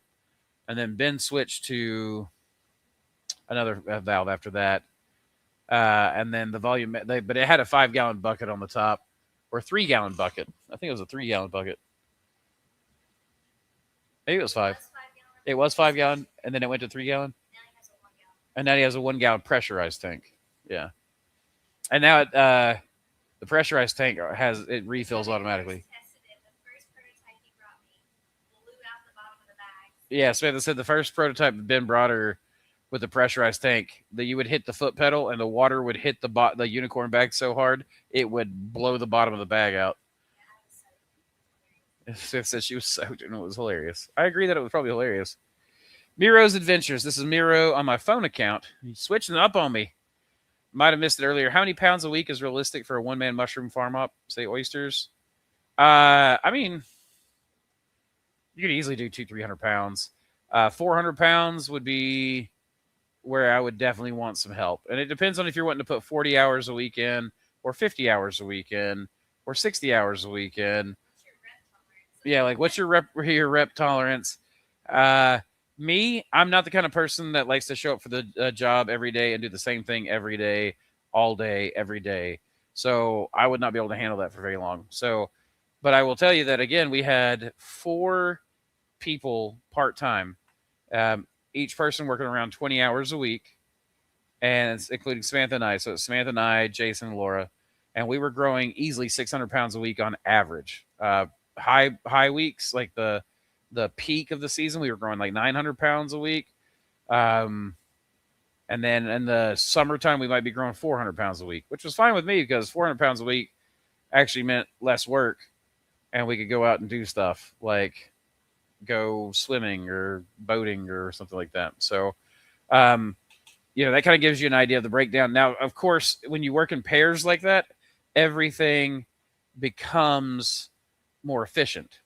So if I work 40 hours and you work 40 hours and we work on separate tasks, my man hour is my man hour, your man hour is your man hour. If we work together, we can sometimes cut those man hours. We can double the output of a single man hour because of the efficiency of having a 2-man crew. I would say that it's less Samantha said that she would say it's less about production, the production, incubation, and planting, and more about harvesting, and more about harvesting, boxing, delivering. and delivering. Well, and that was the thing, is that we basically, when we had those 4 people, one person was spending 18 to 20 hours a week delivering, just driving and checking the boxes, deciding which boxes went to what chefs, managing the accounts, and then delivery of that, collection of the paycheck, and pickup of substrate. So we would always go to Knoxville and then come back and hit the Knox Co-op. So we would go up with full thing of mushrooms and then come back, and on the way back, the empty van, truck, whatever, we would fill with sawdust and soy. Not every trip, but a lot of trips, and then just come right back. And it was almost every trip. So it kind of depends on your setup, but that's basically what I would say. How long would you say aluminum foil slide prints are viable for? I have prints from a nice chicken of the woods from last year. So for a lot of the white rots, my understanding, and this comes more from oysters than anything, is that once they dry, you lose about 90% of viability. That said, 10% of a billion is a lot. So you still have a lot to work with. And they do lose viability slowly over time as they continue to dry out. That's one of the reasons why the Castellani storage method really interests me. But if they're a year old and they've been on aluminum foil and they've been like wrapped up or kept in a plastic baggie or something like that with the aluminum foil, and they've remained protected, they might still be viable. It might take a little longer. You might want to hydrate them in water and then drip them onto plates rather than doing like a swab.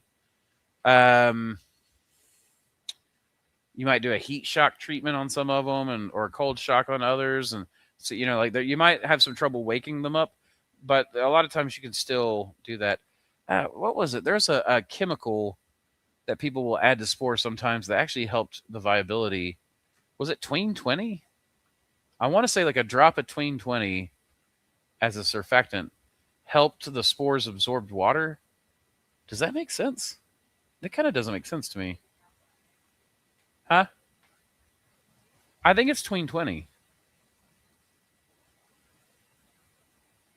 Why would a surfactant help with does it clean the surface and help with the water absorption? I can't remember. I'll have to think on that, Miro, but I think that you could do it.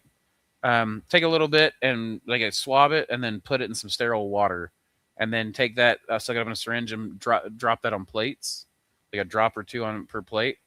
And then you could use a cell spreader, a scalpel, or just close it up and shake it to spread the cells out. Sam, don't hate me, Plum says, but I eat frog legs. I unfortunately enjoy them. I call them chicken of the pond. I love frog legs too. Huh? She said, why would I hate it? Because I told him that you like frogs. You love frogs. Samantha's not a frou-frou girl that she can eat bunny rabbits. She doesn't want to kill the bunny rabbits. They are the best fajitas ever. Rabbit is some of the best fajita ever. I used to cook me your frog legs. Yeah, Samantha said she said that she used to cook me frog legs. Hey man, we might have them again soon. Frog gig on them. Yeah, Samantha and I used to go frog gigging together. Oh my god, we should totally do that again. I bet Mossy Creek is full of them. Get some lights and go. Oh my gosh, I might go do that. I got to get the lights for my kayak, but we can get out there out in the middle of the night with a spotlight and a gig in the kayaks and just swamp. How creepy do you think it is going to be out there at night?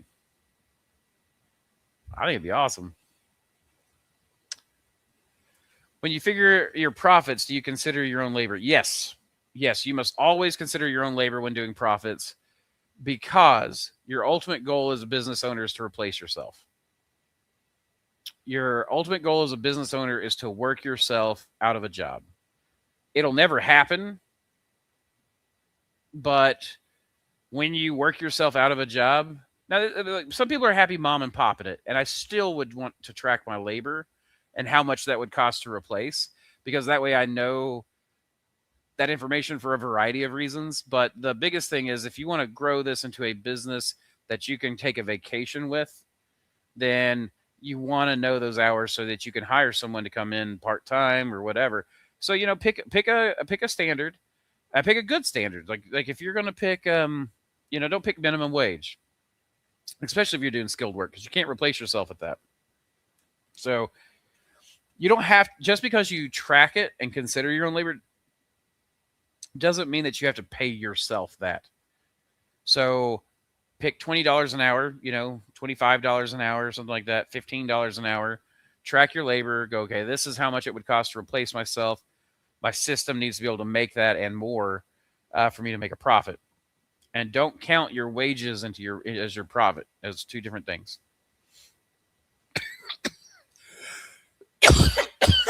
Excuse me. And so, but you should always track your labor and then figure out the cost. And so,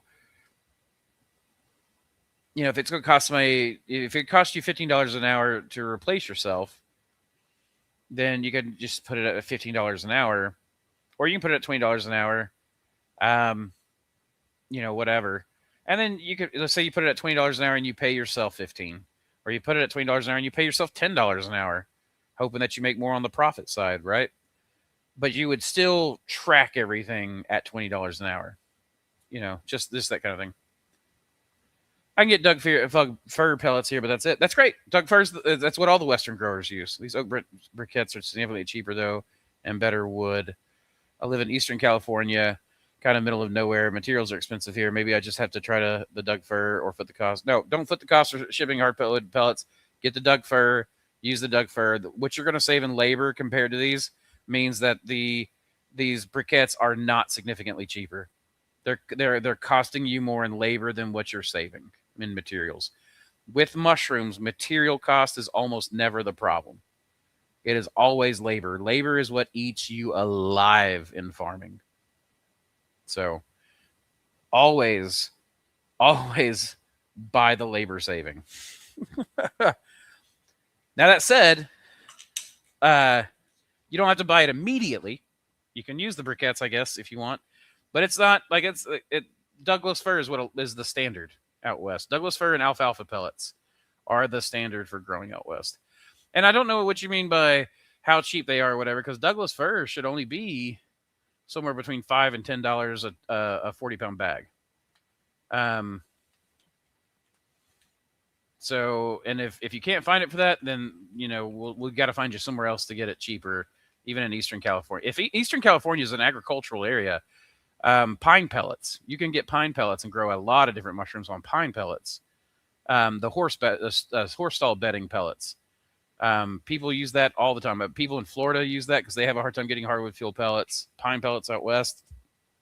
But Douglas fir is more the standard. Folks are great. Thanks for doing what you do. Absolutely, Skinny Wheels.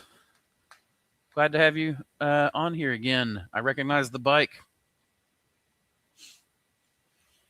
Yes, 2020 does help spores absorb water. That's what I was thinking, Steve. Do you remember the why behind that? Because I don't remember the why.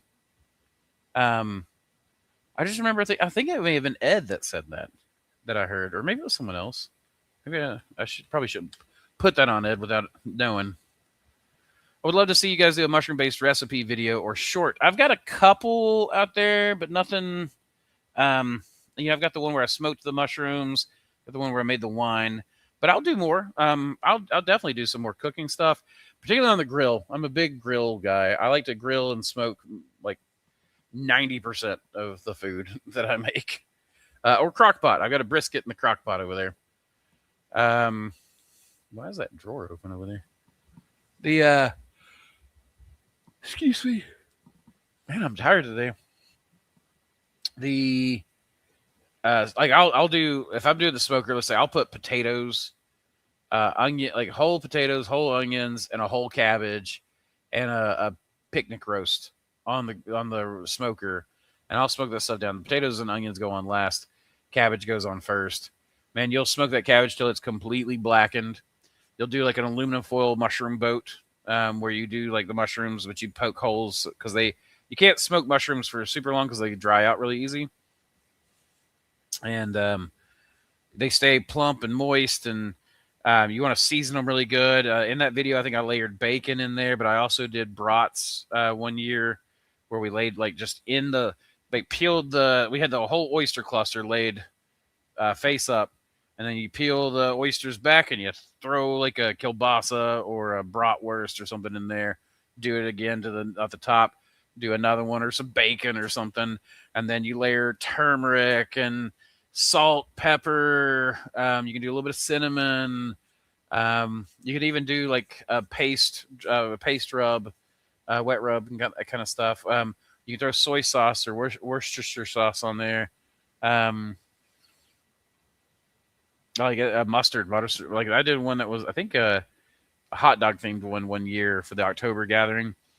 It had, I think it literally had ketchup and mustard, and hot dogs in the oyster cluster, and then I smoked it for like an hour and a half. And it was not quite smoking because it's like wood fire grilling, like at a lower temperature, and for a longer period. So it was somewhere between the two. But like that's some of the best mushroom stuff in the world. But I'll definitely try to do some more this summer. Mushroom-based recipes. We're going to push that CSA pretty hard. That's probably a good idea to have a lot of recipes. Talk about smoked mushroom jerky. No, just smoked mushrooms. You make an aluminum foil boat. Put a mushroom cluster in there, some butter, seasoning, close it up, and then you poke holes, just a few holes, so the smoke can get in there. And basically, you're just cooking the mushrooms, but you've got the added benefit of smoke rolling through there. And so it's not jerky. It's not like dried or anything. You want it still wet and steamed and cooked down. Do you have any tips on spore prints? What can be done to have clean spore prints? So one of the best things is we take like a sheet of aluminum foil, and then I'll take a sheet of aluminum foil, fold it. So I'll take a mushroom. Like let's say the mushroom is going to fit like right here. I'll pull a sheet out, make sure that it's double the length, and then I fold it up and make a crease, open it up, put a mushroom cap, and then I draw with a marker around where the mushroom cap is. I fold the aluminum foil over, fold it on one side and the other, and leave the other side open. So it's only got one side that's open. And then I'll lay that in front of the HEPA filter, and I'll let it sit for really good, nice, fresh, wild mushrooms, that kind of stuff you want, like sit for a couple of hours and then pull it off. Stuff that drops spores really, really lightly, I'll let sit for overnight and then get them in the morning. Then you just open the spore print back up, take your mushroom, throw it away, cook it, whatever you're going to do. And then you fold this back and fold this side, but make sure that both sides are open and that it's pointed towards the HEPA filter. And now you've got HEPA filter air blowing on that wet spore print, and it cleans it. Or it keeps it clean while drying it. And that's how I get most of my spore prints really, really nice and clean. It's because it's a surfactant. It allows the spores to absorb water, probably because of the osmotic pressure. I always wondered if I had something to do with that. I knew it was something to do about it being a surfactant, but I couldn't remember what. Going back to my earlier question, if you could build a mushroom facility from scratch with a very large budget, how would you do it?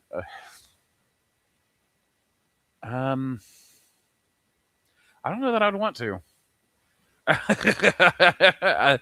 That's a hard question to answer because I don't know that I'd want to go really large. But again, like I would have, so if I had a really large budget and I was built, like, are we talking like an $8 million facility? In that case, ooh, some liquid fermentation tanks, pass-through autoclave, forklifts. I would have automated baggers probably. At that point, we're probably dealing with bulk sawdusts instead of pellets. So I would want all the infrastructure, auger lifts and whatnot for all of that. I don't know that I just don't know that I would have any interest in running something that large, but I mean, I would be interested in being part of something like that, I guess. I would have like a lab where I had a HEPA filter wall. I would just do the whole, like one wall in the room is HEPA filtered. It would all the air would come in and it would be positive pressured and it would all go out the other side.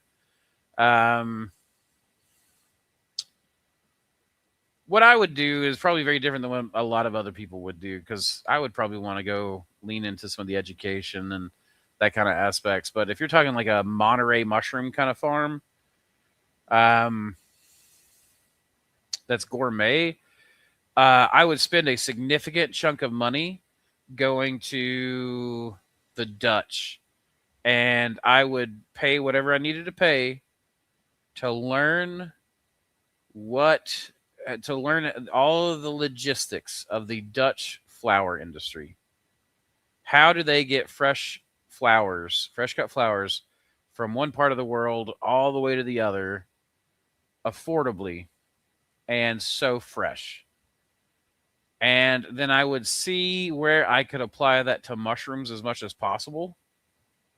And then I would bring that back because there would be no point to me building a multi-million-dollar large-scale farm until I had the logistics game figured out.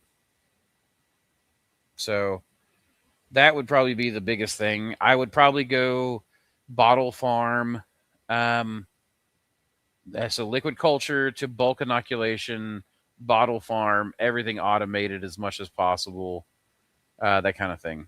And then I would hire me some really good techs to keep everything running. But again, I would want to, basically I would, like if I had a big budget right now, the big budget would be me going and getting access to as many different high scale farms. I'd go to Japan, I'd go to China, I would study them. I would go to the Dutch and figure out the logistics angle. I would go as low labor as possible.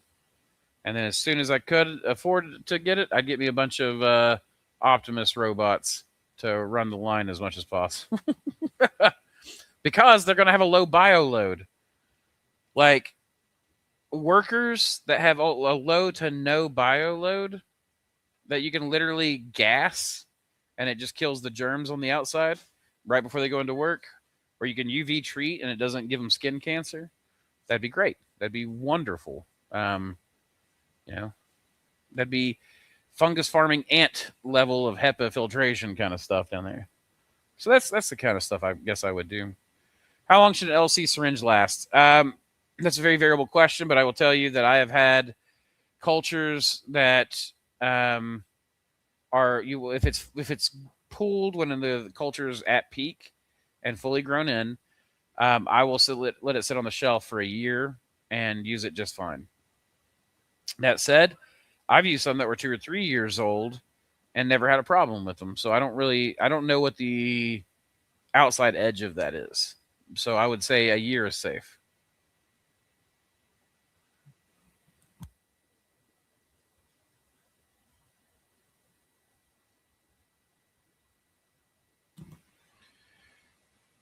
Cool. Awesome approach on spore prints. Thanks. I will be sure. Yeah, absolutely. I guess I should do another video on spore printing because I've gone through several different ways. If you want a Hericium spore print, I wasn't giving this away for a long time because it's stupid simple. A lot of people have problems getting clean Hericium prints because, like, I went through from building wood scaffolding to little toothpicks stabbed into the mushroom to all kinds of stuff. Just use a jar ring. You can sterilize a jar ring. You can clean it with isopropyl. Lay it on the aluminum foil and put your lion's mane or other Hericium face down, and then pull it off after a few hours or whatever. And a lot of times you'll see the little teeth outlines right there on the aluminum foil. And that's probably the best way to get clean Hericium. But Hericium's a little harder to get clean than oysters, in my opinion. Automated baggers like the Chinese bottle style. Yeah, the bottles is what I would probably do. So not even a bagger, a bottler, I guess. That way that's reusable. My plastic waste would be lower. You know, that kind of thing. Like, this is just me going, if I had to, like, pick equipment right now, honestly, what I would prefer is someone give me a budget. Let me do the research for a year, like traveling places and looking at places, picking the technologies that work best, talking to my crew, you know, like Ben. I would take Ben with me everywhere so we could look at all the technology and see what's available. And so that kind of thing, like, between Ben and I think we could figure out some really, really amazing stuff. That because we're not used to looking at stuff at the large scale. We're small to medium sized mushroom farms was what we'd worked on mostly. But the bottles make sense to me.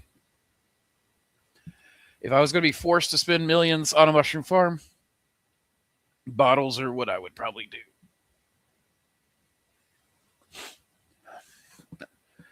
And then I would still want to find the new technologies there because that's a bit high tech, like pure technology for my taste. But it's good use of tech, I feel like. If I had the money, I would most likely do the Asian bottle. Yeah, I mean, that's the big thing for me. And then I would just focus on things that are species and strains that are good at going from liquid culture to bulk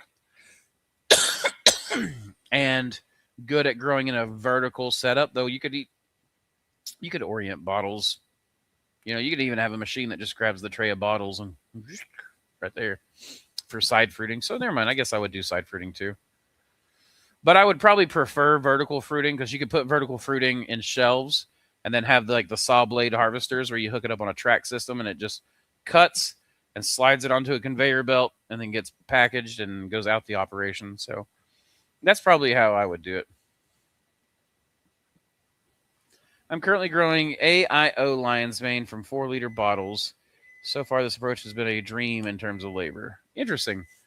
Do you have, like, how are you cleaning the bottles out? Are you having to do that manually, or do you have a system that you've already got?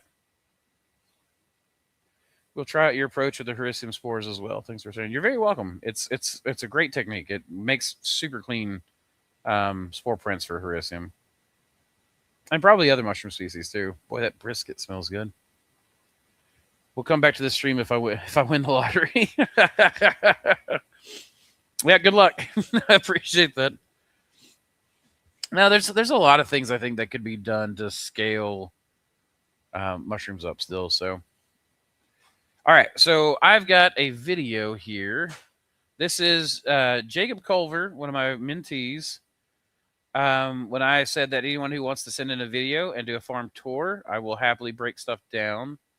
We're going to go through it. I've not seen this video. I don't know anything about what he's doing here. So we're going to look at this, and I'm going to pull it up on my shared screen. There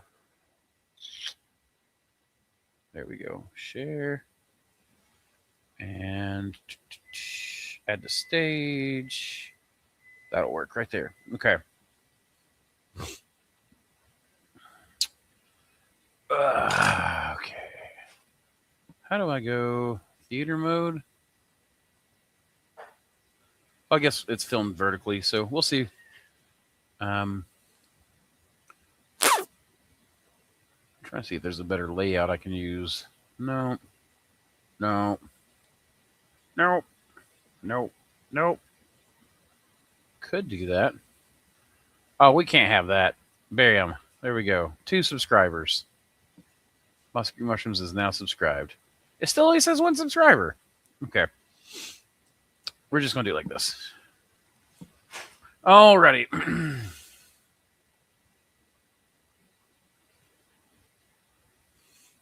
We're going to take this. I cannot see the chat right now, but we're just going to work our way through this. I do want to check and see if the sound's working. Everybody, this is Jacob Culver with Microrag Farms down here in South Texas, south of Houston on the coast. Okay, can you guys hear that? Let me know if you can hear that, and then we'll continue. Me and folks are looking to pool our money and start a mushroom up where we're moving to. See what we can put together with our budget. I mean, dude, I think we can do some really good budget-friendly options. So, hi, folks. Oh, even with better with your parents. Pressure washer, pressure washer. For the jars, if I happen to be lazy to clean them right away, I pre-soak them to make things easier. That's a great idea. Sean Watkins says, yes, you guys can hear me. Can hear it. Awesome. Thank you very much. Plum, what do you mean? How many times have you used the Tennessee joke in your life? What is the Tennessee joke? Did I make a Tennessee joke? You can go ahead and put that on there. I'm gonna continue the video. I'm gonna restart it. So this is Jacob Culver. We're gonna turn this volume up. I can barely hear it. Okay. This is Jacob Culver with Microrag Farms down here in South Texas, south of Houston on the coast. To get started, this is where it begins. So got my boiler here, just standard boiler with a float valve. Okay. And I got a 6 kilowatt hour element in there. Then I got my pasteurizer. I can load in 35 10-pound blocks. Okay, we got barrels there. And for doing my blocks, I keep my raw materials in here. And then I do volumetrics for very simple, but that's how I do it right now. And then once done pasteurizing, unload them onto my rack here.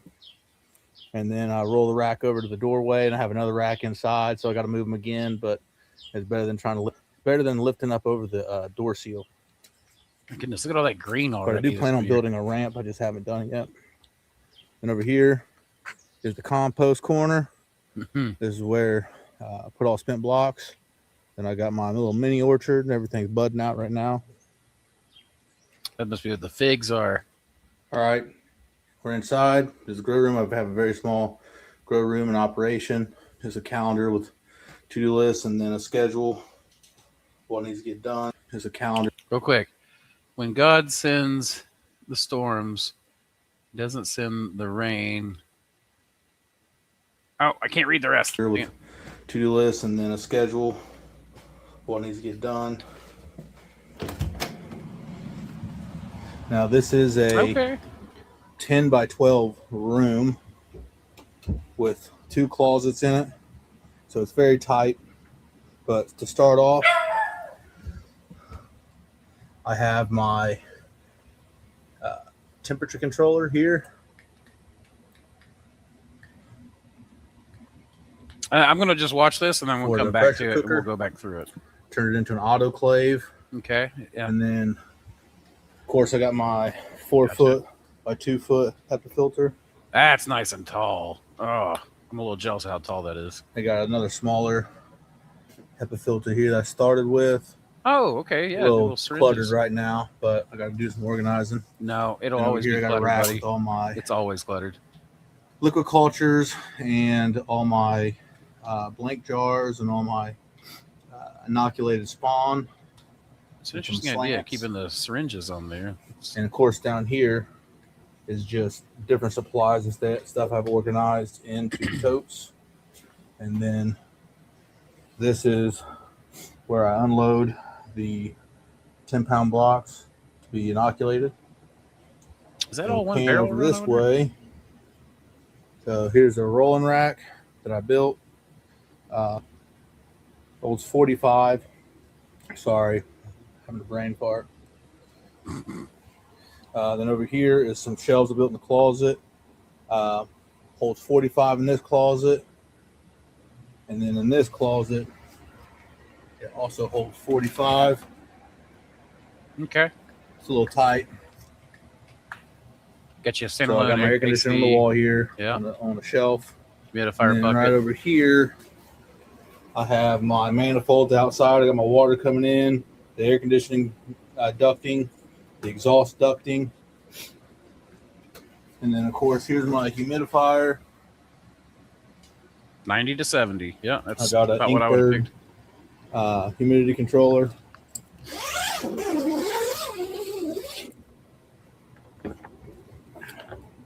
Then inside, this is a 4 by 8 by 7 foot tall tent. And here's my manifold coming in. So it helps disperse a little bit. Each rack holds 35 on both sides. So a total of 70 per rack, 2 racks. Okay. And what I do is I'll shuffle them left to right. I do a 4-week rotation. So far left is week 1, week 2, 3, and then 4. Yep. There's little snowballs. Today's my cleaning day. About to clean. So here's exhaust going out. Got some stuff in flush, or fruit rather. And of course, got the Andrew Reed Special, the King Blue. King Blue, and also got some of his other genetics. That's gotta be Wolf's Wolf's Bloom. Bloom, Yeah. and Tribbles growing in here right now, along with some Tribbles Dyson is Sphere. hairy. So And the Dyson Sphere is we're doing so looking good pretty for you, right dang. now. Awesome. And I try to keep this room about 65 degrees. And with the recently installed this air conditioner, so I'm able to keep it around 65 degrees throughout the whole room. Okay. So, well, that's it right now with the grow up. So just let me know what you think, and hopefully somebody learned something from this as well.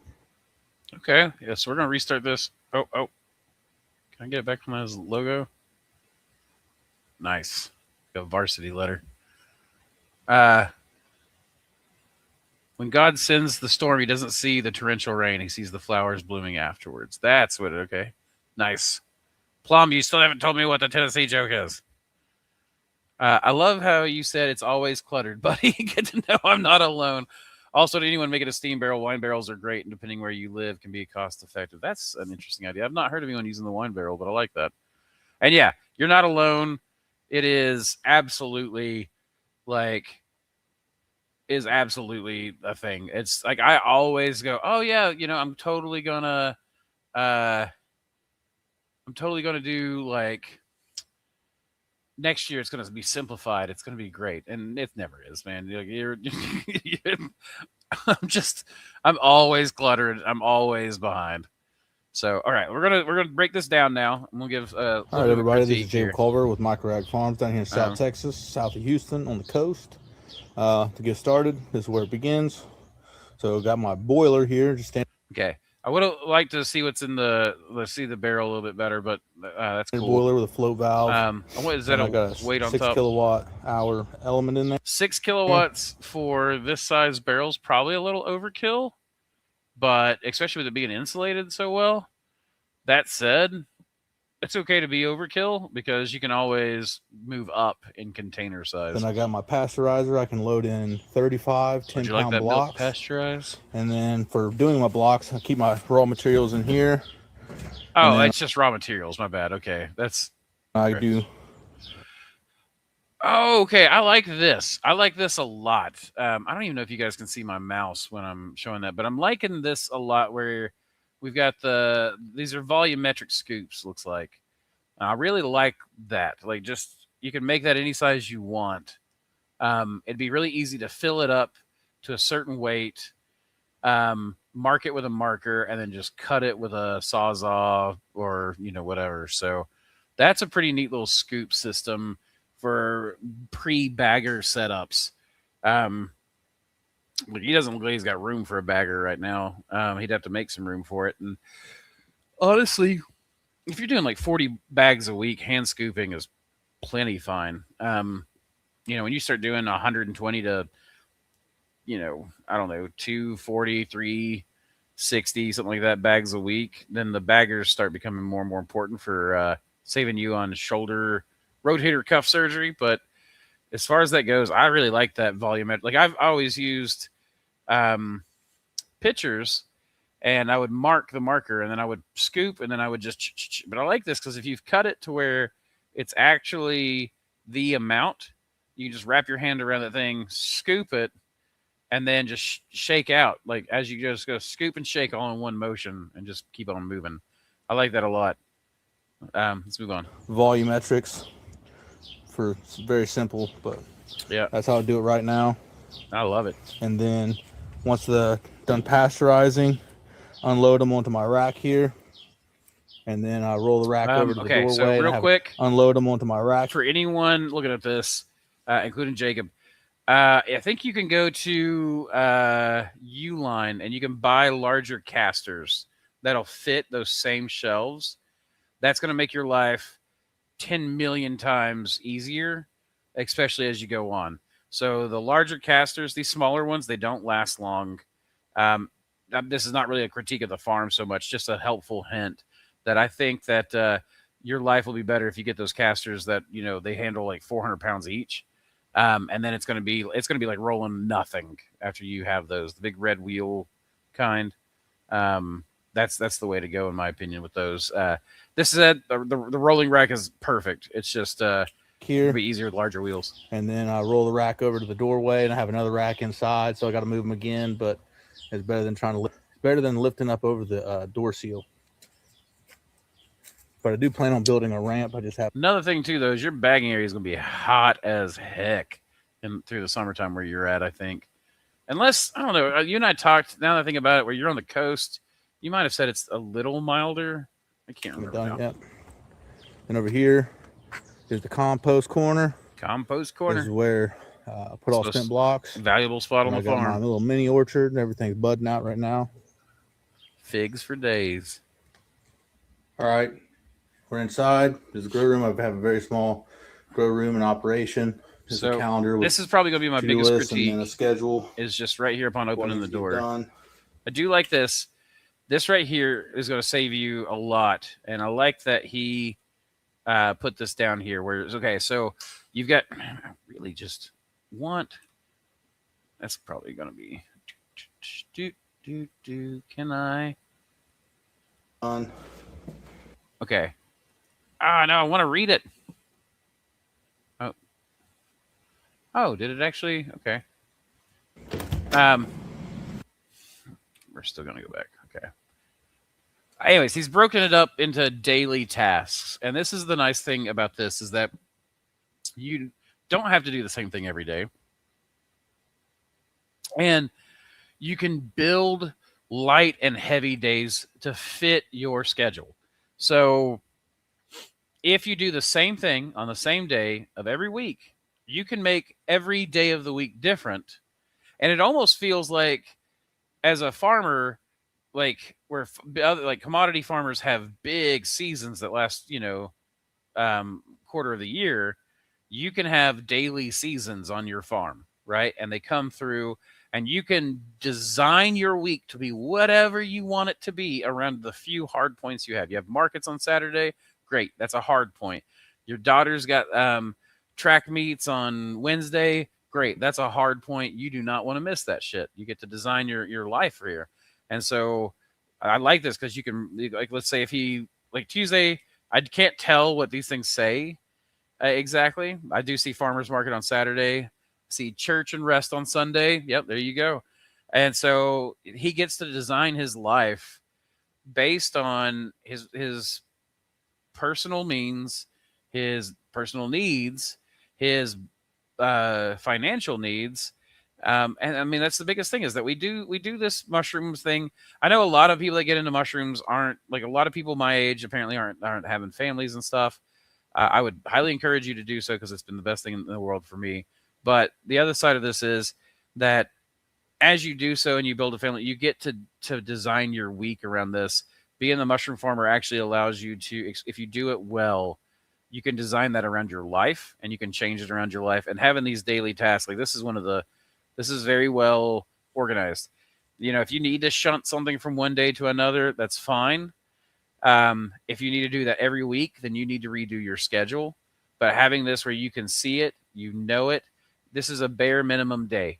And that's what I would suggest is you build your schedules on a bare minimum day. What does it take for me to actively stay where I'm at and not move backwards? And then if you've got a fire breathing day, like you've done everything and you're like, man, I've got time to kill. I feel like working the mushroom farm a little bit. Then you grab your tools and you start working on something. And now that fire breathing day gets you ahead. But when you come in and you feel sick as a dog, you're just depressed as hell. You just can't take it anymore. You come in, you show up, you do what the mandatory minimum is, and then you move on with your day and you go do something that makes you go fishing, go meditate, go do whatever makes you feel better. I like this. This is a very good thing. Well, too few of us do this. So that's probably going to be my highest praise. Honestly, like that right there is great. All right. Now this is a 10 by 12. Okay, is my biggest critique is that the grow room and the lab are in the same area. The grow room, lab, and incubation's in the exact same room. That said, it's a fairly minor critique because, as we'll see here in a little bit, he's got really good control of, he's got negative pressure with his grow room coming out. There shouldn't be any blowback. Everything seems like it's nice and clean. I'm a little surprised I don't see any contamination. I hope he didn't stage that for us because most of the time you're going to see some contamination on a mushroom farm. So if he's not had any yet, he will at some point. So, for those of you talking about like me talking about the clutter and stuff like that, as far as contamination goes, it's nothing to be afraid of. It happens. Sometimes it'll put that pit in your stomach when you're like, damn it, it took out 50% of my crop this week. But this is why we build averages throughout the year, because that way we can take a hit or two. But everything looks nice. So it's a minor complaint. It's just like it would be better practice if we could have it in separate areas. But let's face it, most of us are dealing with space that's not ideal. So, most of us are not working with something that we can build out the fanciest thing, especially when we're starting out. So, which Jacob says he is. He's not like super far in this process. So this is a perfect setup as far as I'm considering because it's fairly low cost. That stainless steel table cost you a pretty penny. I can tell you that. You probably could have gotten away with wood and resin pretty cheap. Or if you picked that up at a steel, if you got the steel at a steel, then it's going to be the better way to go. So like even me with my lab, I'm still using the resin coated wood tables. That's not the ideal. I've got used to it and I love it. So, yeah. So again, minor complaint With 2 closets in it. And this is another thing. It's crowded. This is probably an uncomfortable space to work in. But that said, if he's doing it right, he's spending, less time in here. He's coming in here, he's doing his job, he's checking to make sure it looks good, he's getting out, he does his evening check at the end of the day. Looks like it's at his home, so he's got where he can see it all the time. He can do his daily checks, that kind of stuff pretty easily. And he probably doesn't have to stay in here for a real long time. So it's very tight. But to start off, so these units are really nice. I like this. I've seen several people build these out. Jacob, if you don't mind in the chat, you could maybe share. Don't try to drop a link because it'll just kill that immediately. The algorithm will. But if you can just tell us where you saw your build out for this or where you bought this. This is a very good piece of tech. I like this a lot. This basically controls the temperature and makes the All-American that's right there, that small autoclave. It basically makes it even more automated than the little turn dial by itself does. I have my temperature controller here. And I don't think they're terribly expensive. And they'll save you money because they'll be more accurate. So they'll cut off more often. So it'll save you money on energy cost. Turn it into an autoclave. And then, of course, I got my 4-foot by 2-foot HEPA filter. Yeah, this is a HEPA FFU fan filter unit, looks like. I don't see a fan on the top. I don't think that this is a flow hood. But the FFUs, while running slightly less air volume, are still 99.99% pure air. So these are great for doing culture work. you're not going to see a statistically relevant difference in contamination rates between this and a flow hood most of the time. Flow hoods are a little more gusty, a little more powerful, so they kind of create a wider column. But if you look down here on the steel table, see if we can go back right here. Yeah, he's working right here. So that's perfect. Yeah, that's going to work really well. You know, these labels on here got me a little concerned. I got another smaller. Other than that, type of filter here that I started with. These little filter units as well, by the way, they work great. That actually looks a lot like my Nomad that I've got from that I got from Lab Rats back in the day. These are great for culture work. So if you're doing mostly culture, this little things. Manowar sells them now. I think through Lab Rats, through Mushroom Media. I'm not sure where else they would be sold, but they do small, inexpensive 3D printed units and whatnot. And these little filters are great, again, for culture work. And then you can take that culture work and go to liquid culture, as you can see here, fairly easily. Hey, look at that! I even see the Manowar stir plate right there, the Thor stir plate. That looks like the emerald green one or whatever, which is one of my favorite colors on there. But the idea would be that once you get to liquid culture, then you can be a lot less careful. So those little hoods would be enough to start on. You just get to your liquid culture. You can make your grain spawn, and then you can technically, I've seen people do it. You can inoculate blocks without a HEPA filter, especially if you're spawning them pretty heavy. You just pasteurize them and then just do an open air inoculation. You're going to have better results in front of a flow hood, but it will work right now. But I got to do some organizing. Then over here I got a rack with all my liquid cultures. Let me back up a little bit. I want to. Where's the sealer? And then, of course, I got my 4 foot by 2 foot HEPA filter. I see one back there. So those green sealers, that may be what he's using for now. Those are one of my least favorite ones ever, but I used one for years. One of the best budget options, though, that might cost you, like, I don't know how much they cost you now on Amazon and stuff, but they're pretty inexpensive. But the white ones from AIE, I think it is, they are fantastic, and they've got the magnet, so they hold. You can just flip it down. Now, that said, start off with the green, use that to make the money to buy the more expensive white ones, which are going to cost you $200 to $300. And then use that one to get yourself to the big chompers that are, $800 to $1,200. Started with. Then you got continuous band sealers after that. A little cluttered right now, but I got to do some organizing. Then over here I got a rack with all my liquid cultures and all my spawn blank jars and all my. So I do like this. He's got them in bags, in tubs. So even if the parafilm fails, he's unlikely to have high contamination spikes through that. If he sees contamination through this, he's going to know it's most likely a bad cook, something he did during transfer, something like that. Inoculated spawn and some slants. Jacob, why do you have the syringes on these draw tubes? And of course down here is just different supplies and stuff I've organized into totes. Okay. And then you're very organized compared to me. This is where I unload the 10-pound blocks to be inoculated. Then we pan over this way. So here's a rolling rack that I built. I bet that's a blowout. That's what happens. We tape up our bags too. We'll get like the bag will be weak and it'll blow out and we tape it up. Holds 45. Sorry. So we got 45, 45, and 45. So if you do a 3-week rotation. Here is some shelves I built in the closet. Which you can do hold with the 45 in this closet. And then in this closet, it also holds 45. Excuse me. It's a little tight. So you're talking 120 plus. So I got my air conditioner on the wall here on the shelf. And then right over here I have my manifolds outside. I got my water coming in, the air conditioning ducting, the exhaust ducting. What about before? And then, of course, here's my It's humidifier. 33.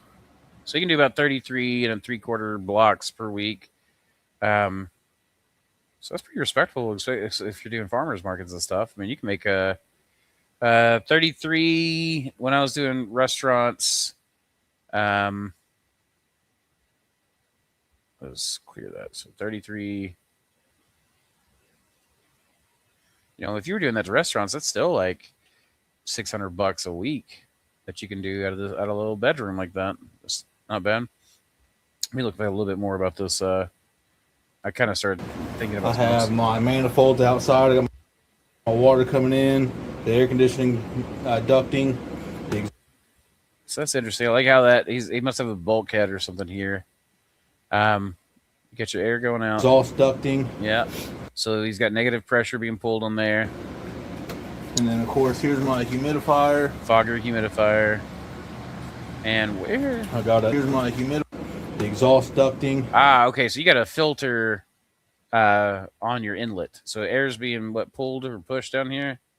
It's being pulled through the filter down in here, and then pushed up the elevator shaft. Okay. And then, of course, here's my humidifier. Yeah. That's a good swing right there. 90% to 70%. A lot of people think mushrooms like it wet all the time. They don't. They actually, in nature, if you think about the forest floor, gets fog coming through, the morning dew that has higher humidity levels, lower humidity swings. That actually helps keep contamination down. Their skin staying dry keeps the bacteria from wanting to replicate and grow. It keeps flies from having water that they can traipse around in, deposit bacteria, that kind of stuff. So you have the wet period, and that's kind of when the mushroom gets to add a little bit of growth. And then the dry period where your skin actually toughens a little bit. And a lot of people don't realize that this swing is really important for making really high quality mushroom flesh, because that grow and stall, grow and stall, grow and stall, that drying out allows it to make a thicker, better flesh, right? So it's much better for that. Let's see. Oh, it looks like you got some. I love. You say it's always. Are most baggers still based on using 2 valves to measure a set volume, or are there other solutions being used now? There's there's a few different ones. I'll get back to that one here in a second. I upgraded the casters on my racks in the grow room to heavy duty casters. Okay, I didn't notice that. I need to look at that. But yeah, that's the outdoor one will work too. I've had my fair share of contaminants, especially pre-air conditioning. That'll do it. Yeah, I do regret the table some, but I have a friend that fabricates, so I got it real cheap comparatively. But still should have opted for a cheaper table. No, man, whatever. You got a fancy table. You own it, man. You own that shit. I actually learned it from a gentleman off YouTube that has a channel that has a channel where he makes whiskey. Oh, you learned. Oh man, which the syringe? It is a lab rat filter. Okay, and I didn't have the right tubing fitting, so a cap. Oh, you're just using it as a cap. The syringes. Okay, that's super cool. That makes sense. Hey, Dish, what's up, man? Welcome. We're just going over Jacob Culver's farm here, so we're just gonna going through that and doing a little bit of what I like, what I don't like, kind of stuff. I upgraded the casters on my racks. That's what I meant. Are most baggers still using the 2 valve system? So real quick before we get back to the video, yeah, most of them still are. The main cap and stem bagger, the Fenrir, they called it that because Fenrir is the son of Loki that kills Thor. So I guess they had some envisioned that Ben wasn't going to be selling 3 to 4 baggers a week, and they might sell 1 or 2 a year. I don't know what they're doing. I'm just talking shit now. But they have a basically, I don't remember if it's an auger system now or whatever, but it like has a scale and then it deposits pellets a little at a time. You need like 6 or 7 of each one of those depositors to get about the same speed. I think they're about $1,200 a head. So you need 1,200 times like 6 to get the same speed that Myers bagger or the Thor bagger gets, kind of thing. It is more accurate. but I don't think you need to be accurate down to the gram to farm. It's kind of that whole thing we were talking about farming earlier, where the older guys who, worked a lot lower tech but smarter tended to be the ones that made the money. I got an Okay, Inkbird. so yeah, Inkbird's a great company. As far as their stuff goes, I've used their thermostats, humidistats, etc. You can see his can fan up there on the top. That looks like it might actually be a little overpowered for that little tent, but if he's got it on a speed controller, he may have it down low. Humidity controller.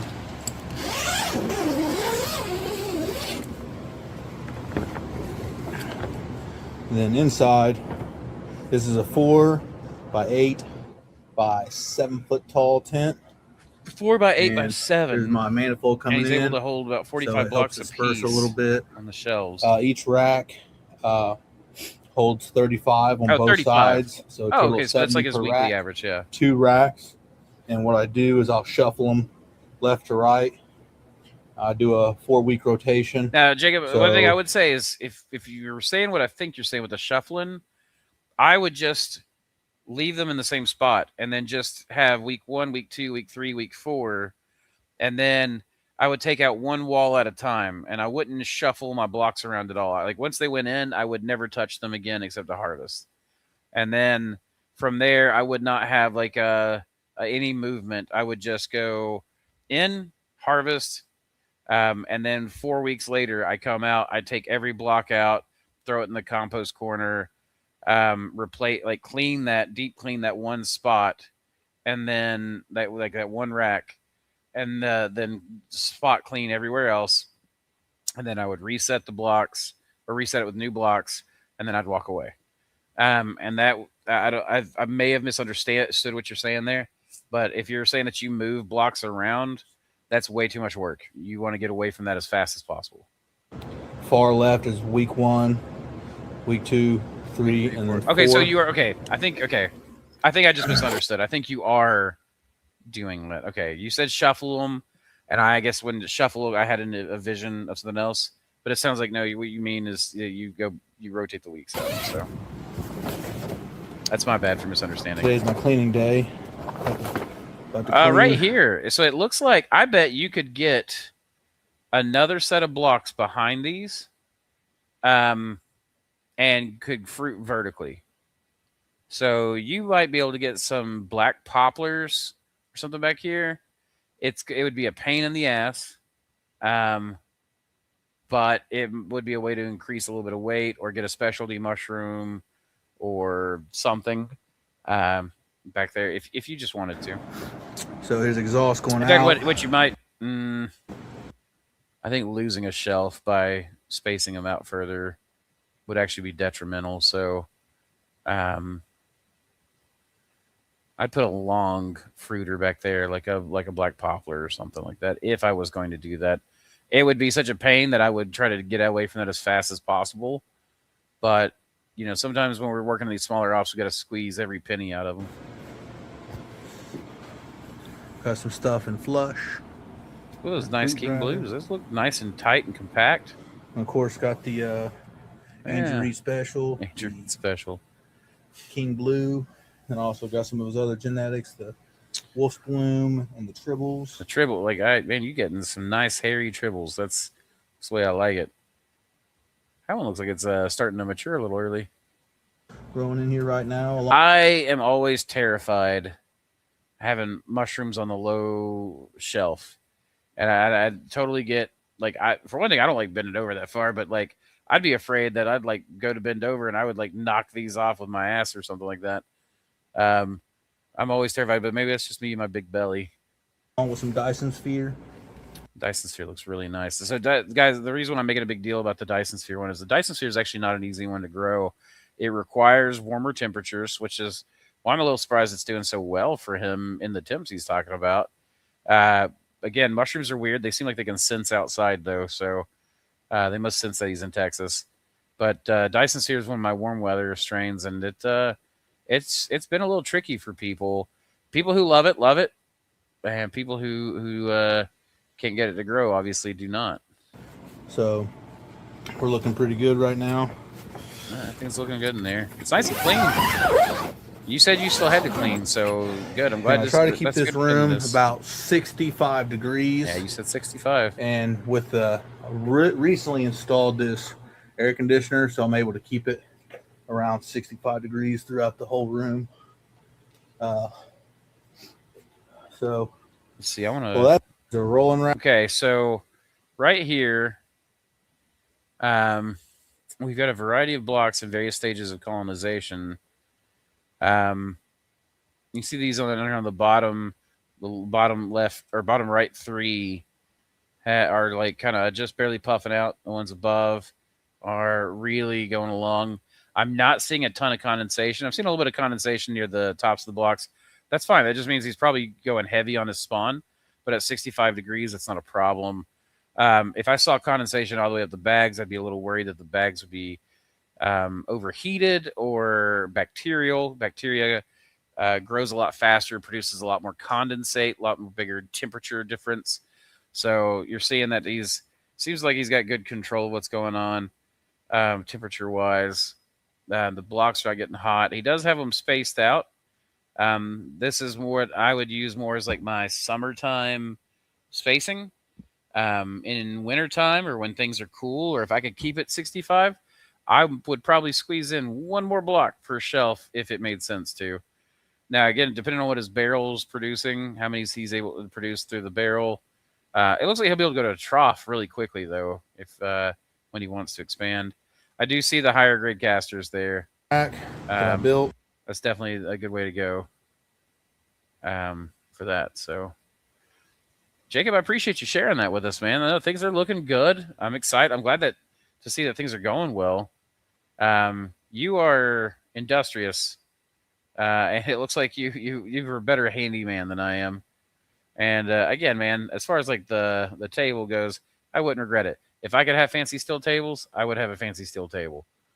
I've just never been able to justify it. But if you, like I said, if you got it for a steal of a steal, that's the way to go. I still love that though, where right here you can see those syringes on there, and you got the wrong cap size. I was like, screw it, I'm just gonna cook it with a syringe on. That's great. I love it. That makes me so tickled. Life finds a way, right? Jacob, I really appreciate you sharing that, man. That's very, very, very nice. I like to see how things are going. I'm going to hit his comments real quick before I go, and then I'll go back up to people. But there is a speed controller in the fan exhaust. Yes, okay. He can keep the fan the air down, and if he needs to boost it, he can just turn the dial up a little bit. I have to move them around to get into the tent to harvest plant. That's why you shuffle them around. Okay, that's what I was wondering.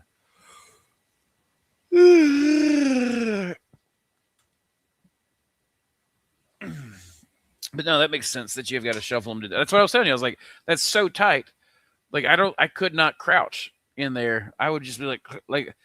So when we designed our grow rooms, Ben measured my belly, my shoulders, and he's like, okay, I want to measure the smallest person we're going to in the grow room and the largest person we're going to the grow room, in particular the largest, so that the largest person can go into the grow room. You know, the mushrooms are going to grow out 6 inches from the block. So you got the walls. And then you got to account for a foot of space, a half inch or a half a foot on each side, plus a couple inches. And that way, a big guy like me can comfortably turn around in my grow room. And that's been a big deal because in the basement farm, the stuff was sized like, and there was times when I had to like scoot sideways through my grow room, you know. So it just depends. My steam barrel is just an insulated barrel with 1 kilowatt element. Holds 98 degrees C comfortably for 24 hours without drying up. Only takes 2 inches of water per cycle. So that sounds like a easy bake. That sounds like an easy bake barrel. Yep, it works great. I love easy bakes. Easy bakes are a fairly novel little thing. Missing Meadows Farm did a great video on it. Missing Meadows mushrooms on YouTube. It's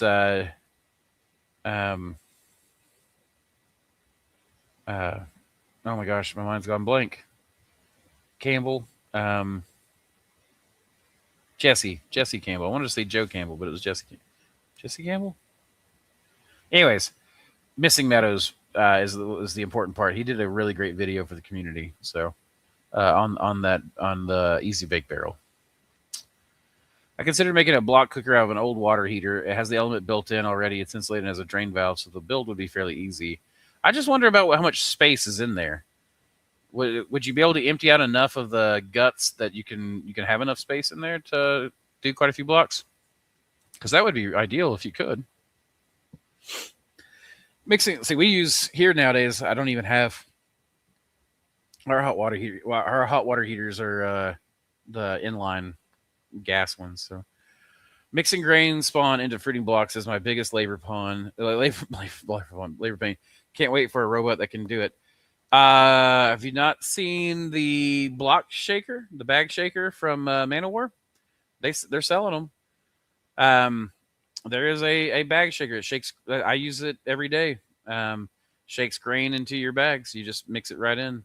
You just like take your block, bust it up. There's even a bag cracker for those of you guys who've got the really like you make the bricks and they become out really dense. There's a pneumatic bag cracker. I think Ben calls it the Kraken. And it literally, you just hit the foot pedal and it cracks that block for you so that you don't have to sit there and hammer it out with your hands or beat it with an elbow or give it the Stone Cold Steve Austin or any of that stuff. So there's not a robot that can do it, but there is a machine that you can just lay the bag in and it shakes the spawn in. I love it.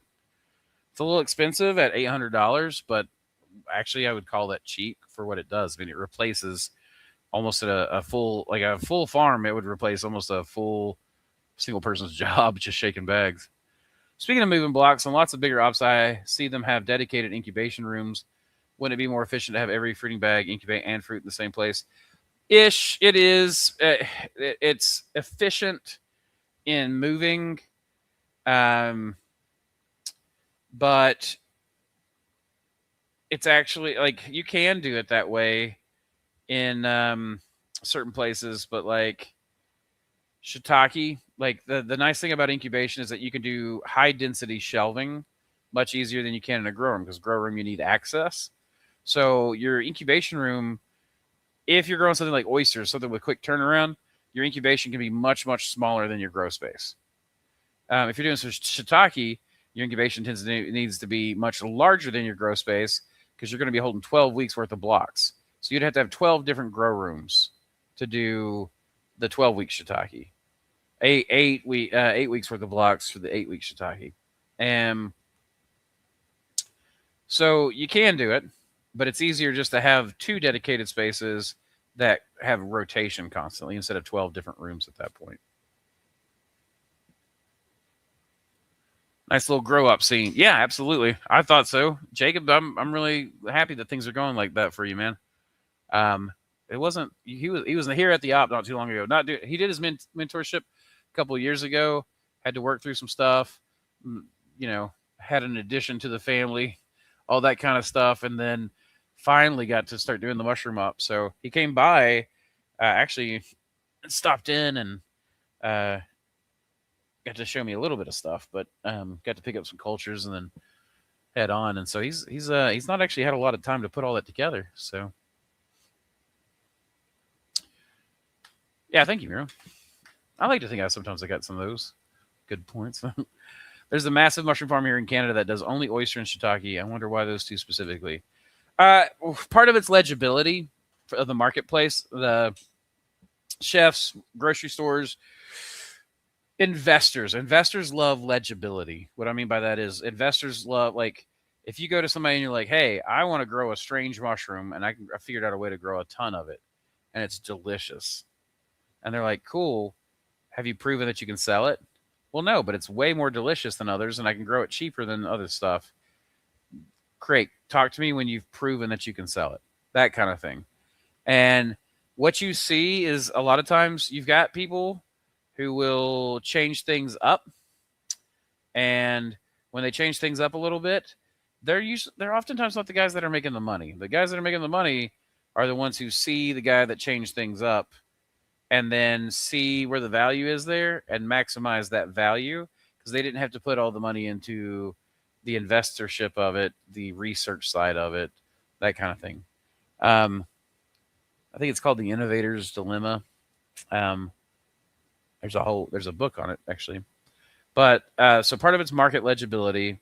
Part of it's that there's already standard operating procedures on it. A lot of times money guys come in and they just want to see a clear path. That's all it is. They just want to see a clear path. And then you've got the dreamers, like I would consider myself one of those.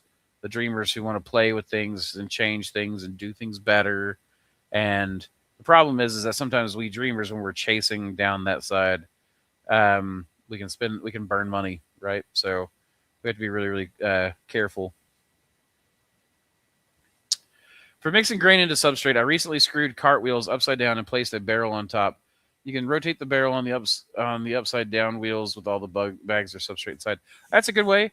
A lot of people use dryers where they just they turn the element off. And I think most dryers you can run off 110 if it's just spinning.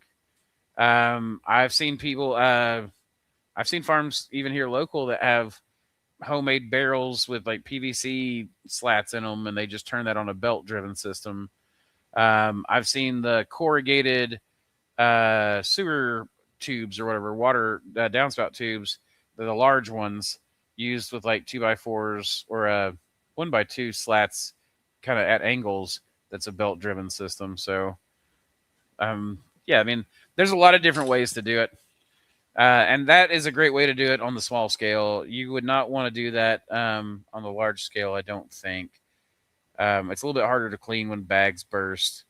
Though I did see a setup that I really liked. I think it was Fox Farm and Forage, where she takes her bag or block, opens it, pours the spawn in, grabs it, puts it on a continuous band sealer. It's like a conveyor belt with the sealer at the top.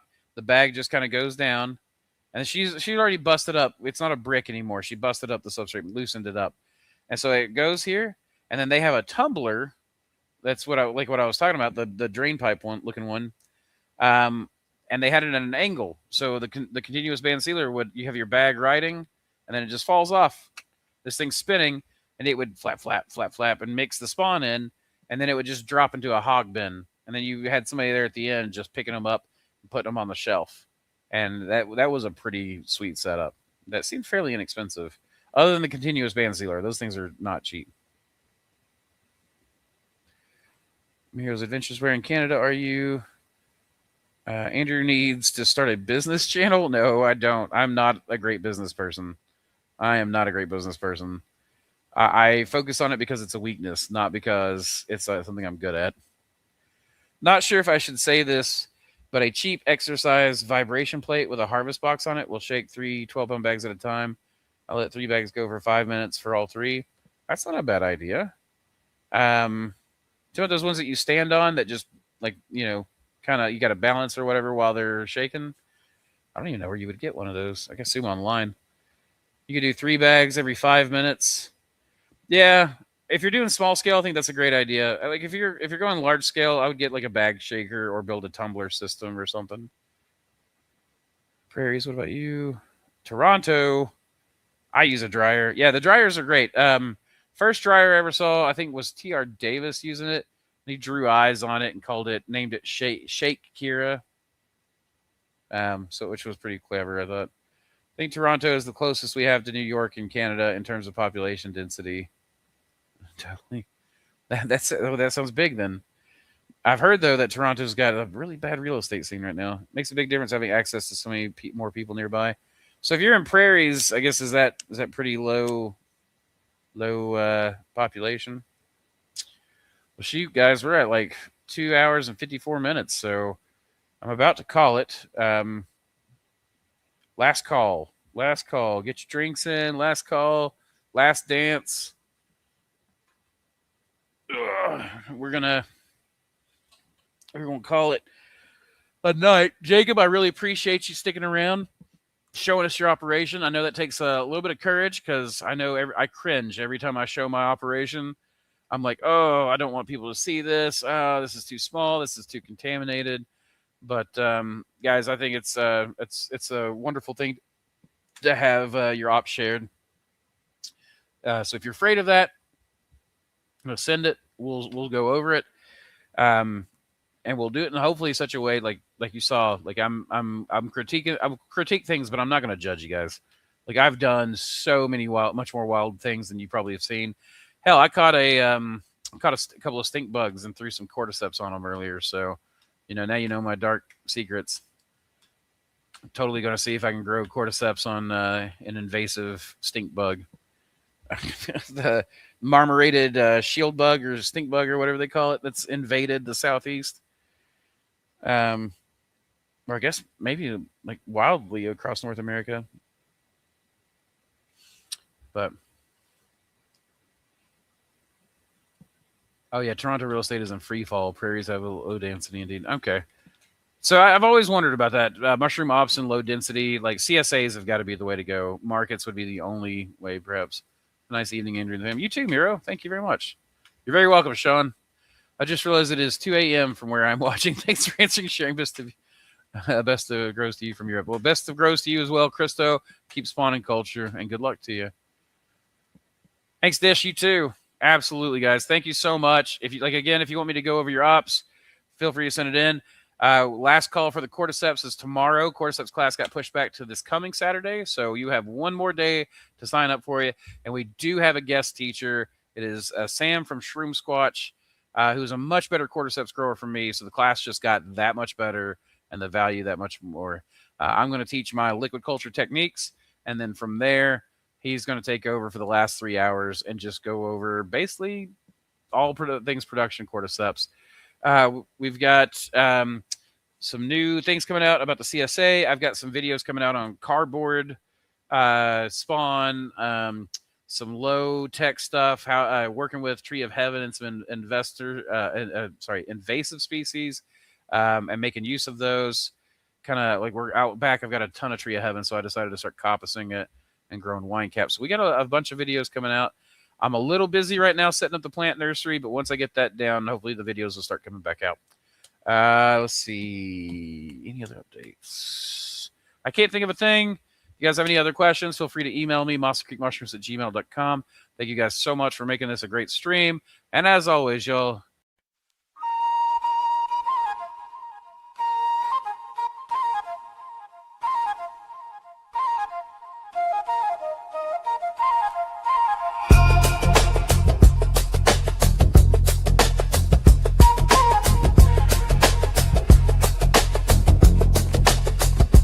Step into the lab, lights hum like a starship dock. Pine logs stacked like data banks in a cube block. I calibrate climates while the timeline bends. Writing fungal code loops only Mycelium sends. I navigate ecosystems with instinctive precision. Every egg played a portal to a parallel vision. Mentorship spin up like reactors at dawn. You want a culture revolution, then you better respond. We fracture the boundaries of the natural order. Make Reishi bloom sideways like a space-time border. I'm an Appalachian alchemist, wild ridge born, with a druid's intuition and a mind full of spores.